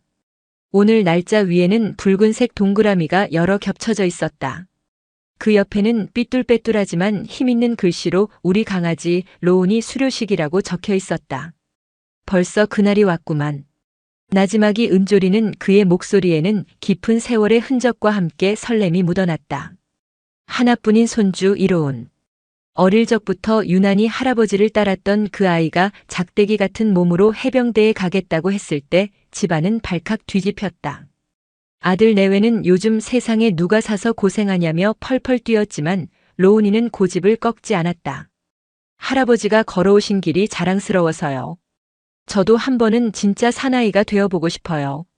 그 한마디에 태진 할아버지는 더 이상 손주를 말릴 수 없었다. 그저 말없이 손주의 등을 두드려 주었을 뿐이다. 그렇게 떠나보낸 손주가 6주간의 맹렬한 훈련을 마치고 드디어 진짜 해병으로 거듭나는 날. 태진 할아버지는 며칠 전부터 오늘을 위해 모든 것을 준비했다. 그는 조심스럽게 부엌으로 향했다. 옥탑방에 딸린 부엌이라고 해봐야 낡은 싱크대와 휴대용 가스버너 하나가 전부였다. 그는 며칠 전 큰맘 먹고 정육점에서 사온 한우를 꺼냈다. 손주가 가장 좋아하는 소불고기를 해줄 요량이었다. 이놈아, 훈련소밥이 입에 맞을 리가 없지. 이거라도 실컷 먹여야. 혼잣말을 하며 그는 익숙한 솜씨로 고기를 양념에 재우기 시작했다. 간장, 설탕, 다진 마늘과 파, 후추를 섞어 조물조물 묻히는 그의 손등에는 검버섯과 함께 굵고 깊은 흉터들이 자리 잡고 있었다. 젊은 날 이국의 정글에서 적의 파편과 칼날이 남기고 간 영광의 상처들이었다. 고기를 재워놓고 나서는 계란말이를 준비했다.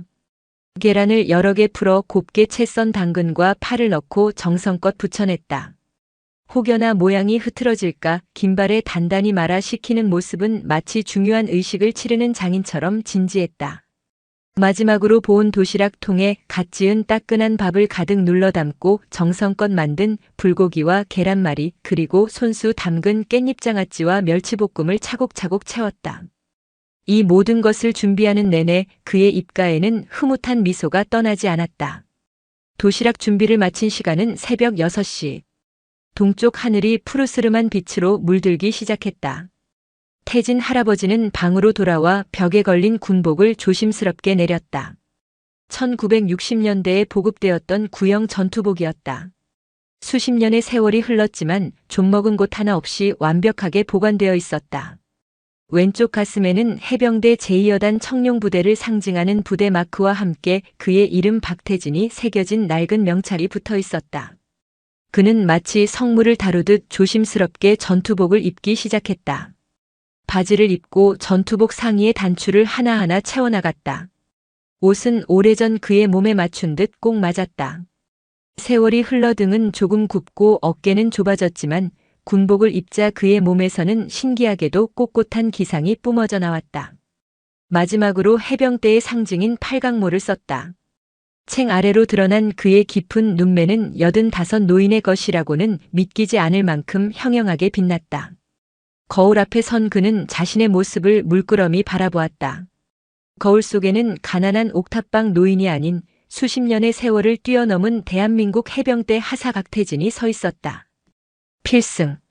나지막한 경례 구호와 함께 그는 거울 속 자신에게 거수 경례를 붙였다. 절도 있고 힘있는 동작이었다. 몸이 기억하는 수만 번의 반복이 만들어낸 결과였다. 그는 작은 가방에 정성껏 싼 도시락과 물통, 그리고 낡은 지갑을 챙겨 넣었다. 그리고 마지막으로 서랍 깊숙한 곳에서 작은 나무 상자를 꺼냈다. 상자 안에는 붉은 보자기 쌓인 무언가가 들어있었다. 보자기를 풀자 5.56 소총 탄피로 만든 낡은 목걸이가 모습을 드러냈다. 베트남에서 생사고락을 함께했던, 그러나 끝내 고향 땅을 밟지 못하고 이국에서 눈을 감은 전우의 유품이었다. 그는 목걸이를 조심스럽게 목에 걸었다. 차가운 금속의 감촉이 심장께에 닿자 그는 잠시 눈을 감고 먼저 간 전우의 이름을 나지막이 불렀다. 만식아, 나 오늘 내 조카뻘 되는 우리 손주 보러 간다. 하늘에서 너도 잘 지켜봐 주라. 모든 준비를 마친 그는 조용히 방문을 열고 밖으로 나섰다. 옥상에서 내려다본 서울의 새벽은 분주하게 깨어나고 있었다. 그는 가파른 계단을 조심스럽게 내려와 세상 속으로 발을 내디뎠다. 그의 목적지는 경상북도 포항, 대한민국 해병대의 심장이 뛰는 곳, 해병대 교육훈련단이었다. 서울역은 이른 아침부터 오가는 사람들로 붐볐다. 태진 할아버지는 매표소 창구 앞에 줄을 서서 포항행 7시 30분 출발 KTX 표 한 장을 끊었다. 창구 직원은 낡은 군복을 입은 노인을 신기한 듯 쳐다봤지만 그는 아랑곳하지 않고 묵묵히 표를 받아들었다. 플랫폼으로 내려가자 날렵한 유선형의 KTX 열차가 그를 기다리고 있었다. 열차에 올라 지정된 좌석에 앉은 그는 차창 밖으로 빠르게 스쳐 지나가는 서울의 풍경을 바라보았다. 빌딩 숲과 아파트 단지, 한강의 다리들을 지나자 열차는 속도를 높이며 남쪽으로 향했다. 덜컹거리는 규칙적인 진동 속에서 그는 잠시 눈을 감았다. 그러자 수십 년 전의 기억이 파노라마처럼 눈앞에 펼쳐졌다. 1968년 베트남 꽝남성. 숨막히는 정글의 열기 속 온몸은 땀으로 흠뻑 젖었다. 귓가에는 매미 소리인지 총성인지 모를 이명이 윙윙거렸다.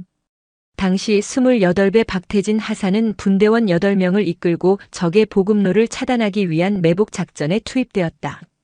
칠흑 같은 어둠 속에서 숨을 죽인 지 꼬박 이틀째. 굶주림과 피로가 극에 달했을 때 정글 저편에서 부스럭거리는 소리가 들려왔다. 베트콩 한 개 중대가 이동하는 것이었다. 전원 발사하지 마. 위치 발각되면 끝장이다. 태진은 분대원들에게 단호하게 명령했다. 압도적인 수적 열세. 섣불리 교전을 시작했다가는 전멸을 면치 못할 상황이었다. 그는 분대원들을 이끌고 조용히 철수를 시작했다. 하지만 그때 분대의 막내였던 김일병이 긴장한 나머지 발을 헛디뎌 수통을 떨어뜨리고 말았다. 깡! 하고 정글의 정적을 깨는 날카로운 소리. 즉시 사방에서 불빛이 번쩍이며 총알이 비처럼 쏟아졌다. 제기랄. 전원 엎드려. 엄폐물 찾아. 태진은 고함을 치며 가장 먼저 응사했다. 하지만 적의 화력은 상상을 초월했다. 분대원들이 하나둘 쓰러져 갔다. 바로 옆에 있던 전우 만식이의 가슴에서 붉은 피가 솟구치는 것을 보았다. 만식은 죽어가면서도 그의 손에 탄피 하나를 쥐어주며 말했다. 태진아, 우리 어머니. 분노와 슬픔이 머리끝까지 차올랐다. 이대로는 모두 죽는다. 그는 결심했다. 내가 유인한다. 나머지는 2시 방향 계곡으로 퇴각해. 이건 명령이다. 그는 남은 수류탄 3발을 허리에 차고 적의 화망 속으로 뛰쳐나갔다. 이 빌어먹을 놈들아. 나 여기 있다.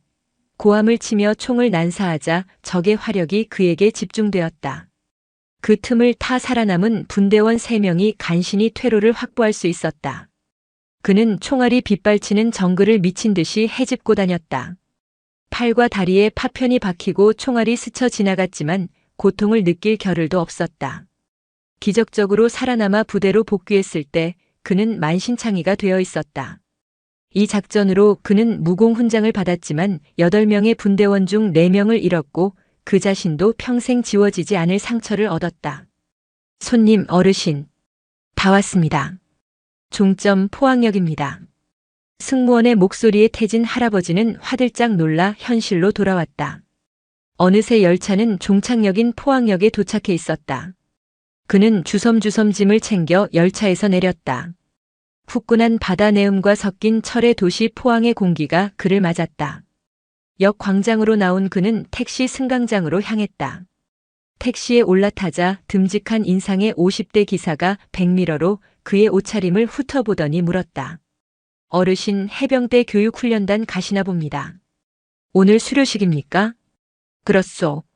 손주놈 보러 가는 길이요. 아이고 그러시군요. 어르신도 해병대 나오셨나 봅니다. 군복이 아주 멋지십니다. 필승. 기사는 익숙하게 경례 구호를 외쳤다. 태진 할아버지는 희미하게 미소를 지으며 고개를 끄덕였다. 옛날 군복이라 부끄럽구먼. 에이, 무슨 말씀을요. 이런 분들이 계셨기에 지금 저희가 있는 겁니다. 제 아들도 몇 년 전에 저기서 훈련받고 지금 연평도에서 근무하고 있습니다. 아주 늠름해졌지요. 기사의 말에 태진 할아버지는 마음이 따뜻해졌다. 택시는 포항 시내를 달려 오천읍으로 향했다.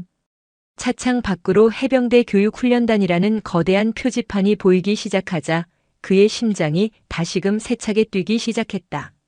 수십 년 전 그 자신이 풋내기 신병으로 훈련을 받았고 제대 후에는 교관으로 후배들을 양성했던 곳. 그의 청춘과 땀이 서린 장소였다.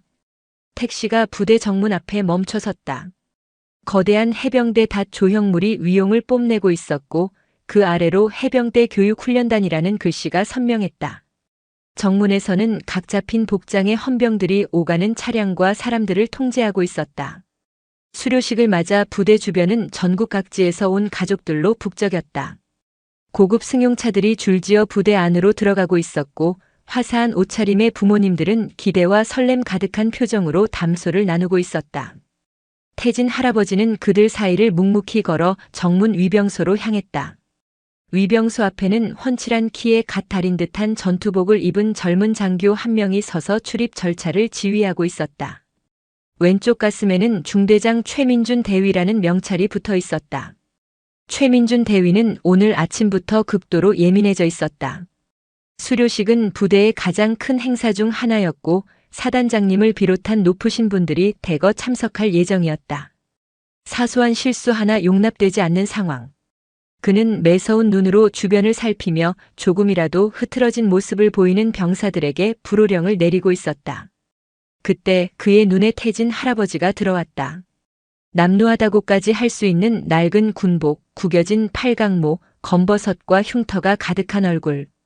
화려한 인파 속에서 그의 모습은 유독 눈에 띄었다. 최 대위의 미간이 순간적으로 찌푸려졌다. 웬 노인이지? 복장은 또 뭐야? 요즘 세상에 저런 구형 전투복을 어디서 구했담. 그는 태진 할아버지를 이 근방에 사는 정신이 온전치 못한 노인쯤으로 생각했다. 태진 할아버지가 위병소 헌병에게 다가가 말했다. 수고 많소. 나 신병 1295기 1호은 훈련병 하랩이 되는 사람이요. 면회 신청 좀 하려고. 헌병은 절차에 따라 신분증을 요구하려던 참이었다. 그때 상황을 지휘하던 최민준 대위가 매서운 눈으로 다가왔다. 그의 눈에는 이미 이 근방을 배회하는 노숙자가 하필 오늘 같은 중요한 날에 문제를 일으키려는군 하는 식의 노골적인 경멸감이 서려 있었다. 최 대위는 헌병을 손짓으로 막고 태진 할아버지의 위아래를 훑어보았다. 퀴퀴한 땀 냄새와 오래된 옷에서 나는 듯한 희미한 냄새가 코를 찌르는 것 같았다. 어르신. 그의 목소리는 얼음장처럼 차가웠다. 여기가 어디라고 함부로 기웃거리십니까? 행사장 아닙니다. 다른 데 가서 알아보세요. 태진 할아버지는 예상치 못한 적대적인 태도에 잠시 할 말을 잃었다. 아니, 나는 내 손주놈 수료식 때문에. 손주요? 최 대위는 코웃음을 쳤다. 그는 태진 할아버지의 낡고 해진 군복을 손가락으로 가리키며 조롱하듯 말을 이었다. 그 해괴한 옷은 또 뭡니까? 어디 동묘에서 주워 입으셨어요? 남의 군복 훔쳐 입고 다니면 큰일 나는 거 모르십니까? 당장 벗으시죠. 이보시오, 젊은이. 이건 내 군복이야. 태진 할아버지가 버럭 소리를 질렀지만 최 대위의 조롱은 멈추지 않았다. 그는 할아버지의 손에 들린 낡은 도시락 가방을 턱짓으로 가리켰다. 이건 또 뭡니까? 어르신, 저희 장병들 밥 굶지 않습니다. 그런 건 다른 데 가서 파시든가 아니면 저기 구석에 가서 조용히 드세요. 여기서 어슬렁거리며 부대 품위 흐리지 마시고. 옆에 있던 젊은 헌병이 안타까운 표정으로 대위님, 그래도 연세도 있으신데라며 무언가 말하려 했지만 최 대위는 김상병 군기가 빠졌나? 내 지시에 토 달지 마라. 저런 사람 하나하나 사정 봐주다간 부대 기강이 어떻게 되겠어? 라며 쏘아붙였다. 태진 할아버지는 더 이상 아무 말도 할 수 없었다. 평생을 바친 조국 청춘을 묻은 해병대에서 이런 모욕과 수모를 당할 줄은 꿈에도 몰랐다. 그는 입술을 깨물며 조용히 돌아섰다. 손에 들린 도시락 가방이 천근만근처럼 무겁게 느껴졌다. 그는 부대 담벼락 옆 작은 나무 그늘 아래로 가 힘없이 주저앉았다. 쩌렁쩌렁 울리는 군가 소리와 우렁찬 함성 소리가 담장 너머에서 들려왔다. 저 안에 사랑하는 손주가 있을 것이다. 할아버지가 온다는 사실에 아침부터 얼마나 설레고 있었을까. 그는 차마 발길이 떨어지지 않았다. 그저 담벼락에 기댄 채 굳게 닫힌 부대 정문을 하염없이 바라볼 뿐이었다. 맑고 푸른 포항의 하늘 아래 낡은 군복을 입은 노병의 어깨가 무겁게 처져 있었다. 부대 안 거대한 연병장은 축제의 열기로 가득했다. 6주간의 지옥 같은 훈련을 이겨낸 천여 명의 신병들이 신병 1295기 수료식을 위해 오와 열을 맞춰 도열해 있었다. 뙤약볕 아래 갓 다려 입은 하얀 정복은 유난히 눈부셨고 붉은 명찰에 새겨진 그들의 이름은 이제 훈련병이 아닌 당당한 해병의 무게를 지니고 있었다. 단상 맞은편 관람석에는 전국 각지에서 모인 가족과 친구, 연인들이 자랑스러운 아들, 늠름한 친구의 모습을 하나라도 놓칠세라 연신 카메라 셔터를 눌러댔다. 그 수많은 해병들 중 3중대 2소대 소속의 이로운 해병은 꼿꼿한 부동자세 속에서도 애타는 마음으로 관람석을 훑고 있었다. 할아버지 오셨을까? 어디 계시지? 아침부터 마음이 들떠 있었다. 세상에서 가장 존경하는 할아버지. 어릴 적 할아버지의 무릎에 앉아 베트남 전쟁 영웅담을 들으며 자랐다. 할아버지가 입었던 낡은 군복과 팔각모는 그에게 동경의 대상이었다. 해병이 되겠다고 결심한 것도 순전히 할아버지 때문이었다. 오늘 이 자랑스러운 모습을 가장 먼저 보여드리고 싶었다. 해병. 이로운. 관등성명.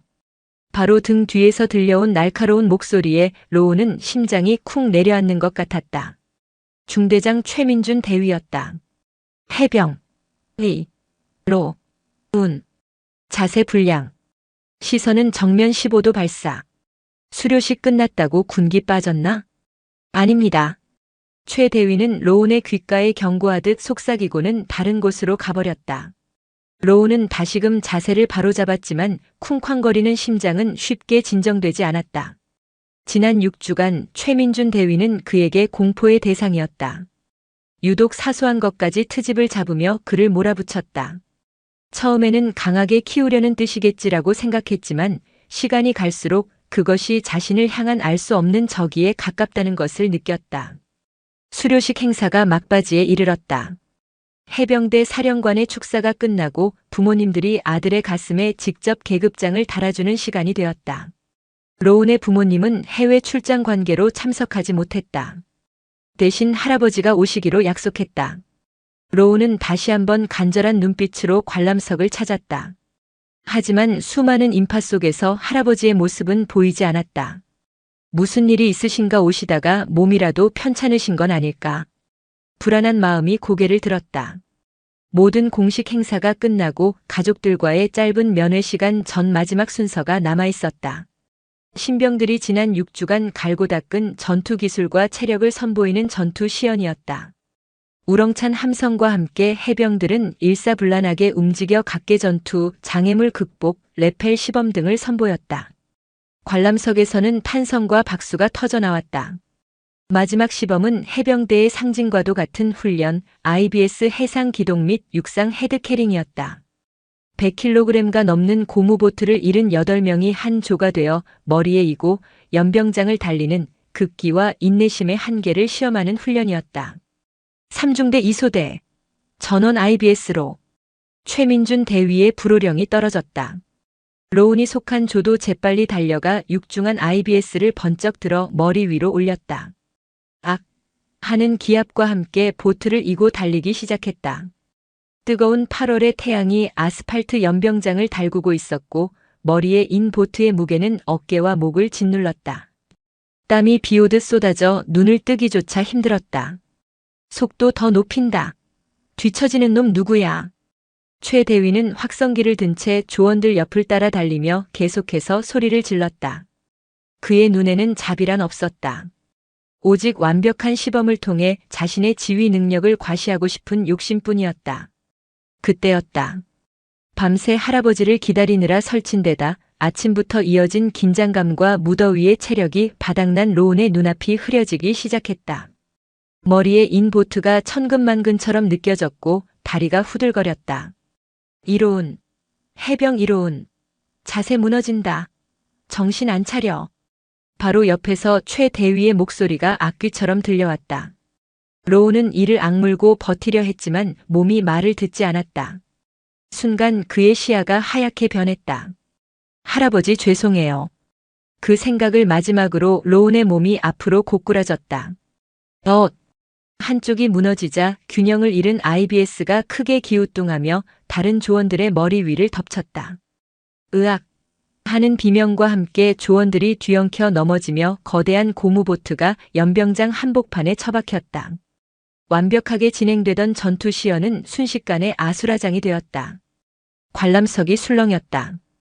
의무병들이 황급히 들것을 들고 달려왔다. 최민준 대위의 얼굴은 분노로 시뻘게 달아올랐다. 그는 쓰러져 의식을 잃은 로운을 노려보며 들것에 실려가는 와중에도 욕설을 내뱉었다. 빌어먹을 자식. 저놈 하나 때문에 다 망쳤어. 의무실로 대충 던져놔. 그의 귀에는 아들을 걱정하는 가족들의 수군거림도 상황의 심각성을 알리는 부사관의 보고도 들리지 않았다. 오직 자신의 커리어에 흠집이 생겼다는 분노만이 가득했다. 삐뽀삐뽀. 부대 담벼락 너머로 다급한 구급차 사이렌 소리가 울려 퍼졌다.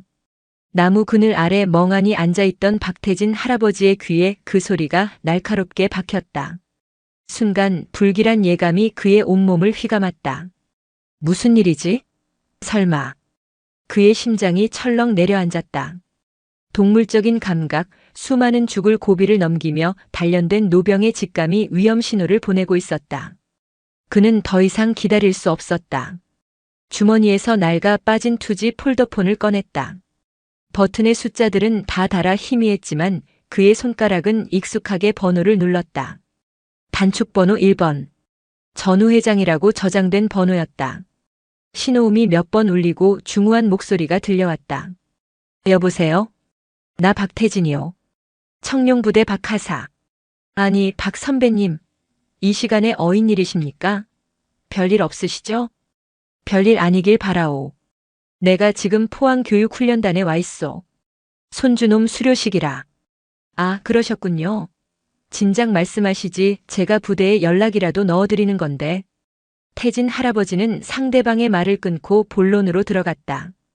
그의 목소리는 낮고 차분했지만 그 안에는 강철 같은 힘이 실려 있었다. 지금 그럴 시간이 없소. 김 회장, 내 부탁 하나 들어주시오. 지금 당장 해병 1사단장에게 연락해 주시오. 1사단장이요? 김정훈 소장 말입니까? 워낙 바쁜 양반이라. 연락해야겠소. 아주 급한 일이니 꼭 연락 닿게 해주시오. 그리고 딱 한마디만 전해주시오. 말씀하십시오, 선배님. 태진 할아버지는 잠시 숨을 골랐다. 그의 눈은 굳게 닫힌 부대 정문을 꿰뚫을 듯 응시하고 있었다. 베트남 청룡부대 박태진 교관이 정문 앞에서 기다린다고. 그리고 내 손주가 지금 쓰러졌다고. 연병장의 소라는 의무병들이 이로운 해병을 싣고 떠나면서 일단락되는 듯 했다. 하지만 최민준 대위의 분노는 가라앉지 않았다. 그는 남은 조원들을 향해 고함을 지르며 책임을 추궁하고 있었다. 바로 그때 하늘을 찢는 듯한 굉음이 모두의 고개를 들게 했다. 우웅. 지금까지의 소음과는 차원이 다른 육중한 프로펠러 소리였다. 검은 점 하나가 순식간에 커지며 부대 상공으로 접근했다. 대한민국 육군의 주력 기동 헬기 수리온이었다. 그것도 사단장 이상급 지휘관만 탑승하는 지휘 통제기였다. 헬기는 사전에 계획된 비행이 아니라는 듯 연병장 상공을 한번 선회하더니 곧바로 착륙 태세에 들어갔다. 뭐야? 어느 부대 헬기야? 여긴 비상 착륙 지점이 아니다. 교육훈련단 부단장인 대령이 당황하며 소리쳤다. 하지만 헬기는 아랑곳하지 않고 연병장 한쪽에 착륙하며 강력한 하강풍으로 흙먼지를 일으켰다. 모든 행사가 중단되고 장교와 부사관들이 모두 혼란에 빠져 헬기 쪽으로 달려갔다. 헬기의 문이 열리고 한 장성이 성큼성큼 걸어 나왔다. 전투복 칼라에는 빛나는 별 2개, 소장 계급장이 선명했다. 해병대의 상징인 빨간 명찰에는 김정훈이라는 이름이 새겨져 있었다.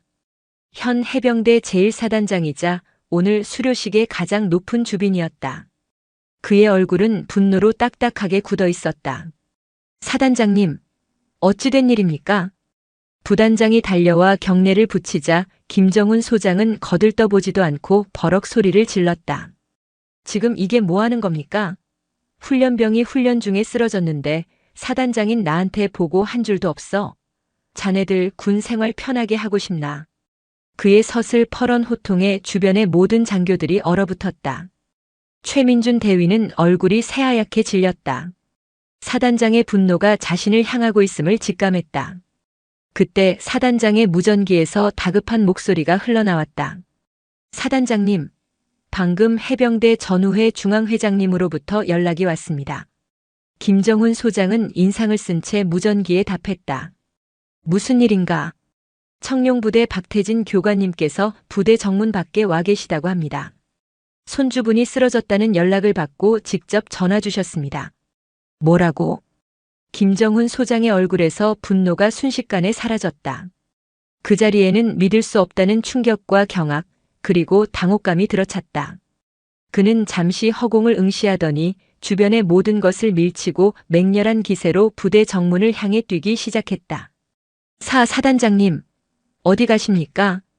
부단장과 장교들이 어리둥절하며 그의 뒤를 따랐다. 최민준 대위도 영문도 모른 채 그 행렬에 휩쓸려 정문으로 향했다.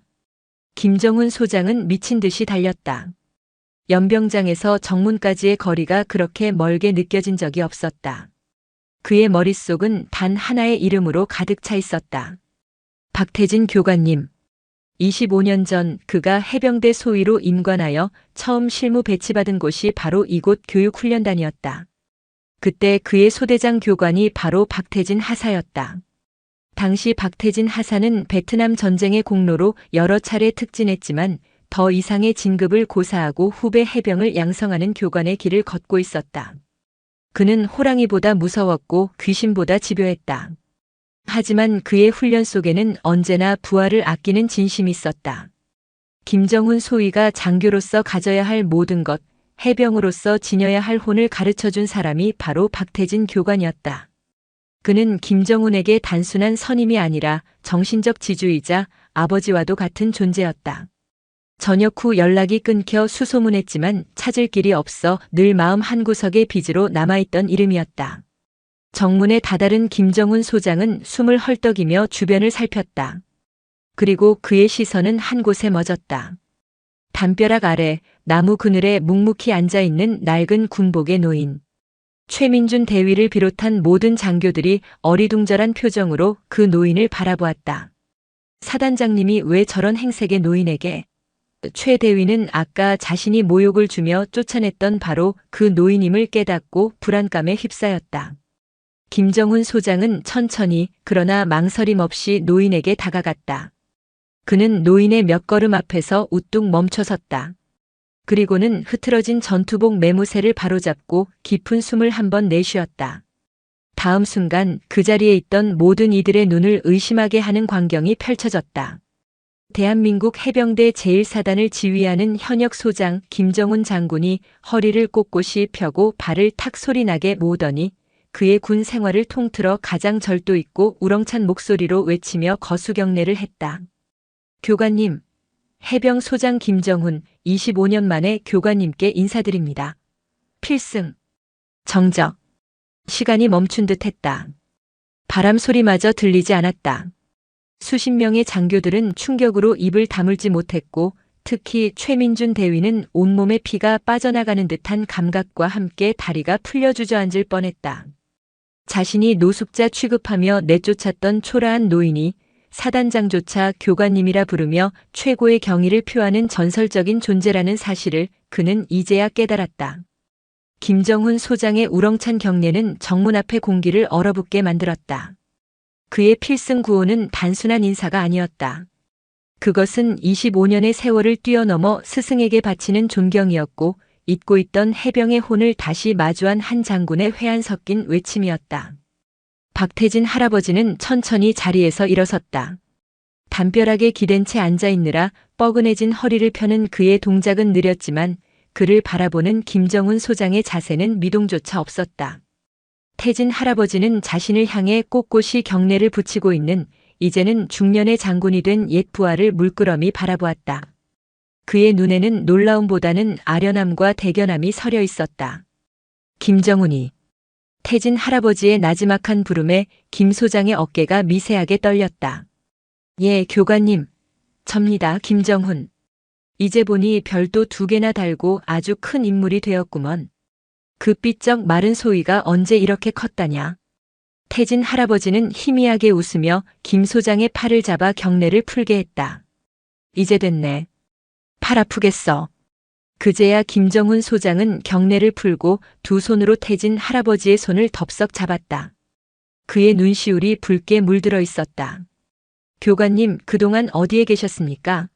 제가 얼마나 찾아다녔는지 아십니까? 사람 사는 게 다 거기서 거기지. 서울 구석에서 밥 굶지 않고 살았으면 됐지, 뭘. 담담하게 말하는 태진 할아버지의 모습에 김정훈 소장은 가슴이 미어지는 듯 했다. 이렇게 위대한 영웅이 수십 년간 아무도 모르는 곳에서 조용히 늙어가고 있었다는 사실이 안타깝고 죄스러웠다. 주변을 둘러싸고 있던 장교들은 그제야 상황 파악이 되기 시작했다.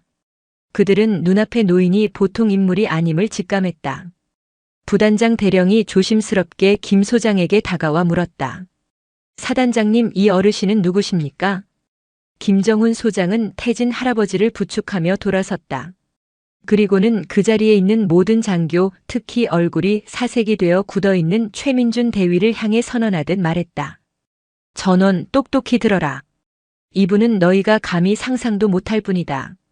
그는 잠시 숨을 고른 뒤 목소리를 높였다. 여기 계신 박태진 교관님은 1965년 해병대 청룡부대 창설과 함께 베트남에 파병되시어 짜빈동 전투를 승리로 이끈 주역 중 한 분이시다. 귀국 후에는 이곳 교육훈련단에서 수많은 후배들을 길러내셨으며 나 김정훈 또한 이분 밑에서 비로소 진짜 해병으로 거듭날 수 있었다. 이분은 우리 해병대의 살아있는 역사이자 전설 그 자체이시다. 김정훈 소장의 말이 연병장을 울리듯 정문 앞에 쏟아졌다. 짜빈동 전투의 영웅.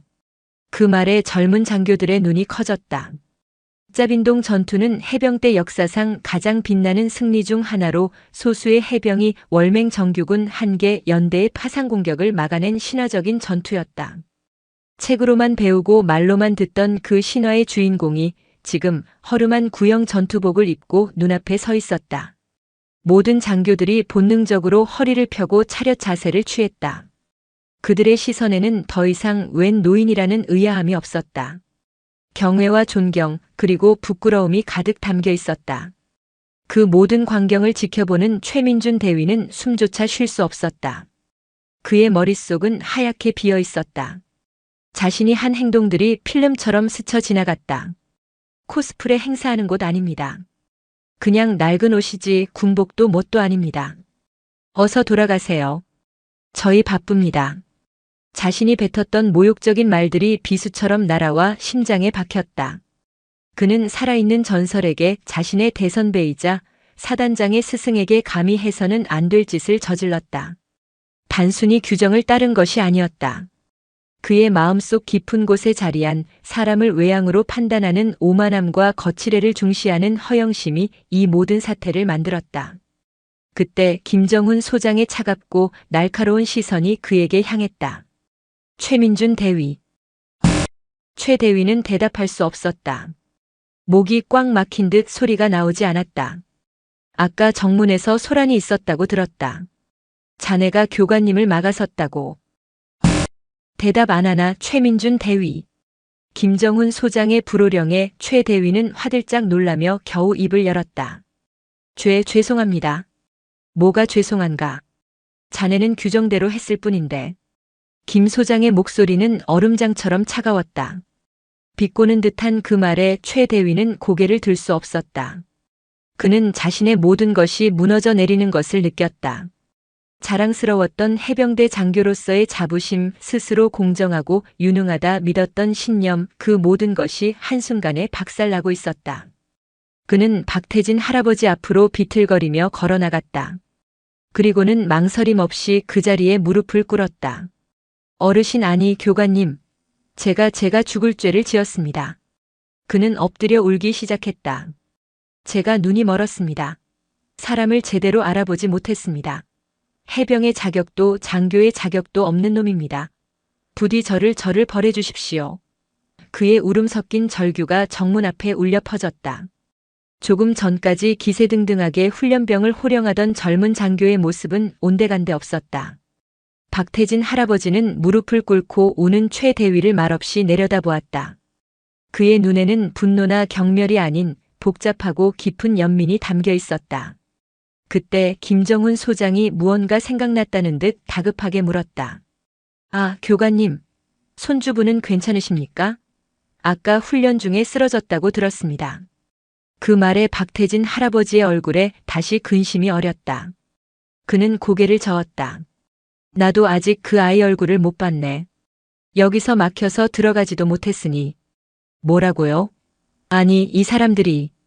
김정훈 소장은 다시 한번 분노가 치밀어 오르는 것을 참으며 옆에 있던 부단장에게 소리쳤다. 당장 의무실 연결해. 이로운 해병 상태 확인하고 최고 군의관 투입시켜. 그리고 최민준 대위. 예, 알겠습니다. 자네가 직접 교관님을 모시고 의무실로 안내해. 가서 내 눈으로 똑똑히 확인해라. 내가 한 짓이 어떤 결과를 낳았는지. 알겠습니다. 최민준 대위는 눈물을 훔치고 일어나 여전히 고개를 숙인 채 박태진 할아버지를 부축하려 했다. 하지만 태진 할아버지는 그의 손을 밀어내고 스스로 걸음을 옮겼다. 그의 발걸음은 의무실을 향하고 있었다. 김정훈 소장과 최민준 대위 그리고 다른 장교들이 그 뒤를 따랐다. 해병대 전설의 등 뒤로 참회하는 젊은 장교와 경회하는 사단장이 함께 걷는 기묘한 행렬이었다. 의무실에 도착하자 군의관이 황급히 달려 나와 김정훈 소장에게 보고했다. 사단장님께 보고 드립니다. 이로운 해병은 무더위 속 탈수와 과로가 겹쳐 일시적으로 의식을 잃었으나 응급조치 후 현재는 안정을 되찾고 의식을 회복했습니다. 큰 이상은 없을 것으로 보입니다. 그제야 박태진 할아버지의 얼굴이 조금 펴졌다. 그는 곧장 손주가 누워있는 병실로 들어갔다. 링거를 맞고 침대에 누워있던 이로운 해병은 할아버지를 보자마자 벌떡 일어나려 했다. 할아버지, 이놈아 누워있어. 일어나지 마라. 태진 할아버지는 손주의 어깨를 눌러 눕히고는 침대 옆에 앉았다. 그리고는 주름지고 거친 손으로 손주의 이마에 흐른 땀을 닦아주었다. 로운의 눈에는 눈물이 그렁그렁 맺혔다. 할아버지 죄송해요. 제가 쓰러지는 바람에 끝까지 멋진 모습 못 보여드려서. 바보 같은 놈. 멋있는 게 다 뭐냐. 안 다친 게 천만다행이지. 할아버지와 손자가 재회하는 모습을 병실 문 밖에서 모두가 숨죽여 지켜보고 있었다. 김정훈 소장은 자신의 스승이 손자를 바라보는 따뜻한 눈빛에 가슴이 뭉클해졌다. 그때 병실 문틈으로 이 광경을 지켜보던 최민준 대위는 또 한 번의 충격에 휩싸였다. 쓰러진 이로운 해병. 지난 6주간 자신이 그토록 미워하고 구박했던 훈련병.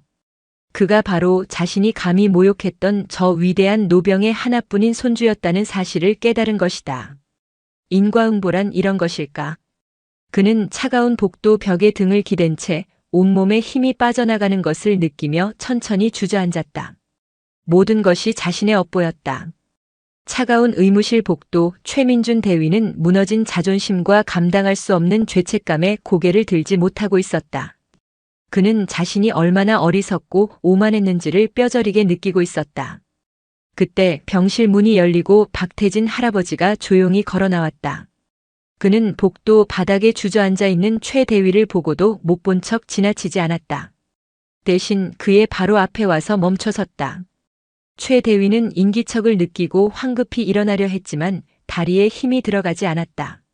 그는 차마 태진 할아버지의 얼굴을 쳐다볼 수 없었다. 젊은이 이름이 뭔가? 묵직하고 잔잔한 목소리였다. 최대위는 잠시 망설이다가 모기만 한 목소리로 간신히 대답했다. 해병대위 최민준입니다. 최대위라. 태진 할아버지는 잠시 말을 끊었다. 그리고는 최대위의 어깨에 툭 하고 손을 얹었다. 내가 자네만 했을 때 나도 실수 많이 했네. 정글 속에서 판단 한 번 잘못해서 전우를 잃을 뻔한 적도 있었지. 사람은 누구나 실수를 해. 특히 젊을 때는 더더욱 그렇고. 예상치 못한 따뜻한 말에 최대위는 오히려 더 큰 죄스러움을 느꼈다. 그는 고개를 저으며 말했다. 아닙니다, 교관님. 저는 실수가 아니라 죄를 지었습니다. 교관님을 그리고 해병의 명예를 더럽혔습니다. 명예라. 태진 할아버지는 최대위의 눈을 들여다보며 말을 이었다. 그의 목소리는 나지막했지만 그 안에 담긴 무게는 천근만근과도 같았다. 최대위. 해병의 진짜 적이 누군지 아나? 정글 속 베트콩도 철책 너머의 적군도 아닐세. 우리 진짜 적은 바로 우리 안에 있어. 남을 겉모습으로 판단하는 교만함, 조금 편하고자 하는 나태함, 그리고 무엇보다 곁에 있는 전우를 믿지 못하는 의심. 그것들이 우리를 좀먹고 해병의 혼을 죽이는 진짜 적이야. 그의 말 한마디 한마디가 최민준 대위의 가슴에 모처럼 박혔다. 그는 오늘 하루 종일 그 진짜 적에게 완벽하게 패배했다. 태진 할아버지는 말을 계속했다. 베트남 정글에선 말이야, 옆에 있는 전우의 계급장이 몇 개인지, 집이 부자인지 가난한지 따질 겨를이 없었어. 그저 그놈의 눈빛이랑 총알이 빗발쳐도 내 등을 맡길 수 있겠다는 깡다구 하나만 믿고 목숨을 맡겼다네. 자네가 오늘 쫓아낸 이 늙은이의 낡은 군복이 아니라 자네가 훈련시키는 저 어린 해병들의 눈빛을 봤어야 했어. 그 안에 담긴 자부심과 두려움, 그리고 전우애를 읽었어야 했네. 그게 지휘관이야. 태진 할아버지는 최대위의 어깨를 두드리며 일으켜 세웠다. 일어나게. 해병은 그렇게 쉽게 무릎 꿇는 거 아니야. 오늘 일은 자네 군 생활에 아주 비싼 수업료를 낸 셈치게. 중요한 건 그 수업에서 뭘 배우고 어떻게 달라지느냐에 달렸어. 최민준 대위는 태진 할아버지의 부축을 받으며 간신히 일어섰다. 그는 눈물로 범벅이 된 얼굴로 그러나 전보다 훨씬 맑아진 눈으로 노병을 바라보았다. 그는 비로소 자신이 오늘 무엇을 잘못했고 앞으로 무엇을 해야 하는지 깨달았다. 병실 안 이로운 해병은 링거를 맞으며 안정을 되찾고 있었다. 그때 박태진 할아버지가 아침부터 소중하게 들고 다니던 도시락 가방을 들고 들어왔다. 이놈아, 배고프지? 이거 먹으려고 할애비가 새벽부터 설쳤다. 태진 할아버지는 가방에서 겹겹이 싼 보온 도시락을 꺼냈다.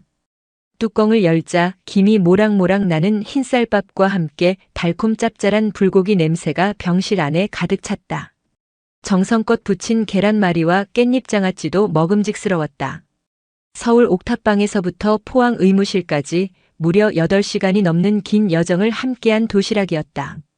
로우는 침대에서 상체를 일으켰다. 할아버지가 직접 젓가락으로 집어주는 불고기를 한 점 받아 먹었다. 입안에서 사르르 녹는 고기와 따뜻한 밥. 세상 그 어떤 진수성찬과도 비교할 수 없는 맛이었다. 로우는 목이 메어 음식을 삼키면서도 눈물을 멈출 수가 없었다. 할아버지 맛있어요. 정말. 천천히 먹어, 이놈아. 채라. 태진 할아버지는 손주의 머리를 쓰다듬으며 말했다. 로우나 할애비는 내가 적을 많이 죽이는 용맹한 군인이 되는 것보다 애초에 전쟁이 일어나지 않도록 막는 지혜로운 군인이 되었으면 좋겠다. 총구는 항상 적을 향해야 하지만 그 방아쇠를 당기는 손가락은 내 전우와 국민을 지키기 위해서만 움직여야 한다는 걸 잊지 마라. 그리고 어떤 상황에서도 내 옆에 전우를 먼저 챙겨라. 그게 진짜 해병이다. 그것은 6.25와 베트남전을 모두 겪은 노병이 손주에게 전하는 피보다 진한 유언과도 같은 가르침이었다. 병실 문 밖에서 이 모든 것을 지켜보던 최민준 대위는 조용히 고개를 숙였다. 그는 오늘 자신이 그토록 강조하던 해병 정신의 진짜 의미를 배웠다. 그것은 고함과 악으로 만드는 것이 아니라 따뜻한 밥 한 그릇과 진심 어린 가르침 속에서 이어지는 혼이라는 것을. 모든 상황을 지켜본 김정훈 소장은 조용히 병실을 나왔다. 그는 복도에 서 있는 최민준 대위와 다른 장교들을 향해 몸을 돌렸다. 그의 얼굴은 더 이상 분노가 아닌 엄숙함과 결의로 가득 차 있었다. 최민준 대위. 예, 사단장님. 자네에게 오늘 일어난 일은 군 생활 중 가장 값비싸고 아픈 교육이 될 걸세. 불명예 전역을 시켜도 할 말 없는 상황이지만 교관님께서 자네에게 기회를 주셨다. 나 또한 그 뜻을 따르겠다. 하지만 이 기회를 헛되이 날린다면 그때는 내가 직접 자네의 군복을 벗기겠다. 알겠나? 예. 명심하겠습니다. 다시 태어나겠습니다. 최민준 대위는 눈물을 흘리며 그러나 군인 인생에서 가장 힘찬 목소리로 대답했다. 김정훈 소장은 다른 장교들을 둘러보며 말을 이었다. 그의 목소리는 나지막했지만 모든 이의 뼛속까지 파고들었다. 여기 있는 모두에게 명한다. 해병의 붉은 명찰은 계급의 높낮이를 가리기 전에 모두가 한 형제여 생사를 함께하는 전우임을 의미하는 것이다. 군복이 낡았다고 그 안에 깃든 위대한 해병의 혼까지 낡은 것이라고 착각하지 마라. 오늘 박태진 교관님께서 우리 모두의 나태해진 정신에 죽비를 내리셨다. 이 교훈을 뼛속 깊이 새기고 각자의 위치에서 부끄럽지 않은 해병이 되도록 노력하라. 이상. 필승. 장교들의 경례 구호가 복도를 가득 메웠다. 그것은 오늘 아침과는 전혀 다른 무게와 의미를 지닌 진심에서 우러나온 맹세였다. 어느덧 해가 서쪽으로 기울고 있었다. 박태진 할아버지는 이제 집으로 돌아갈 채비를 했다. 아침에 그가 홀로 걸어 들어왔던 길.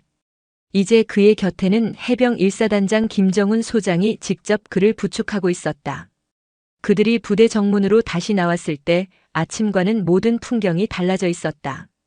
정문의 모든 헌병들은 그를 보자마자 마치 영웅을 맞이하듯 가장 우렁차고 절도 있는 동작으로 경례를 올렸다. 최민준 대위도 그들 옆에 서 있었다.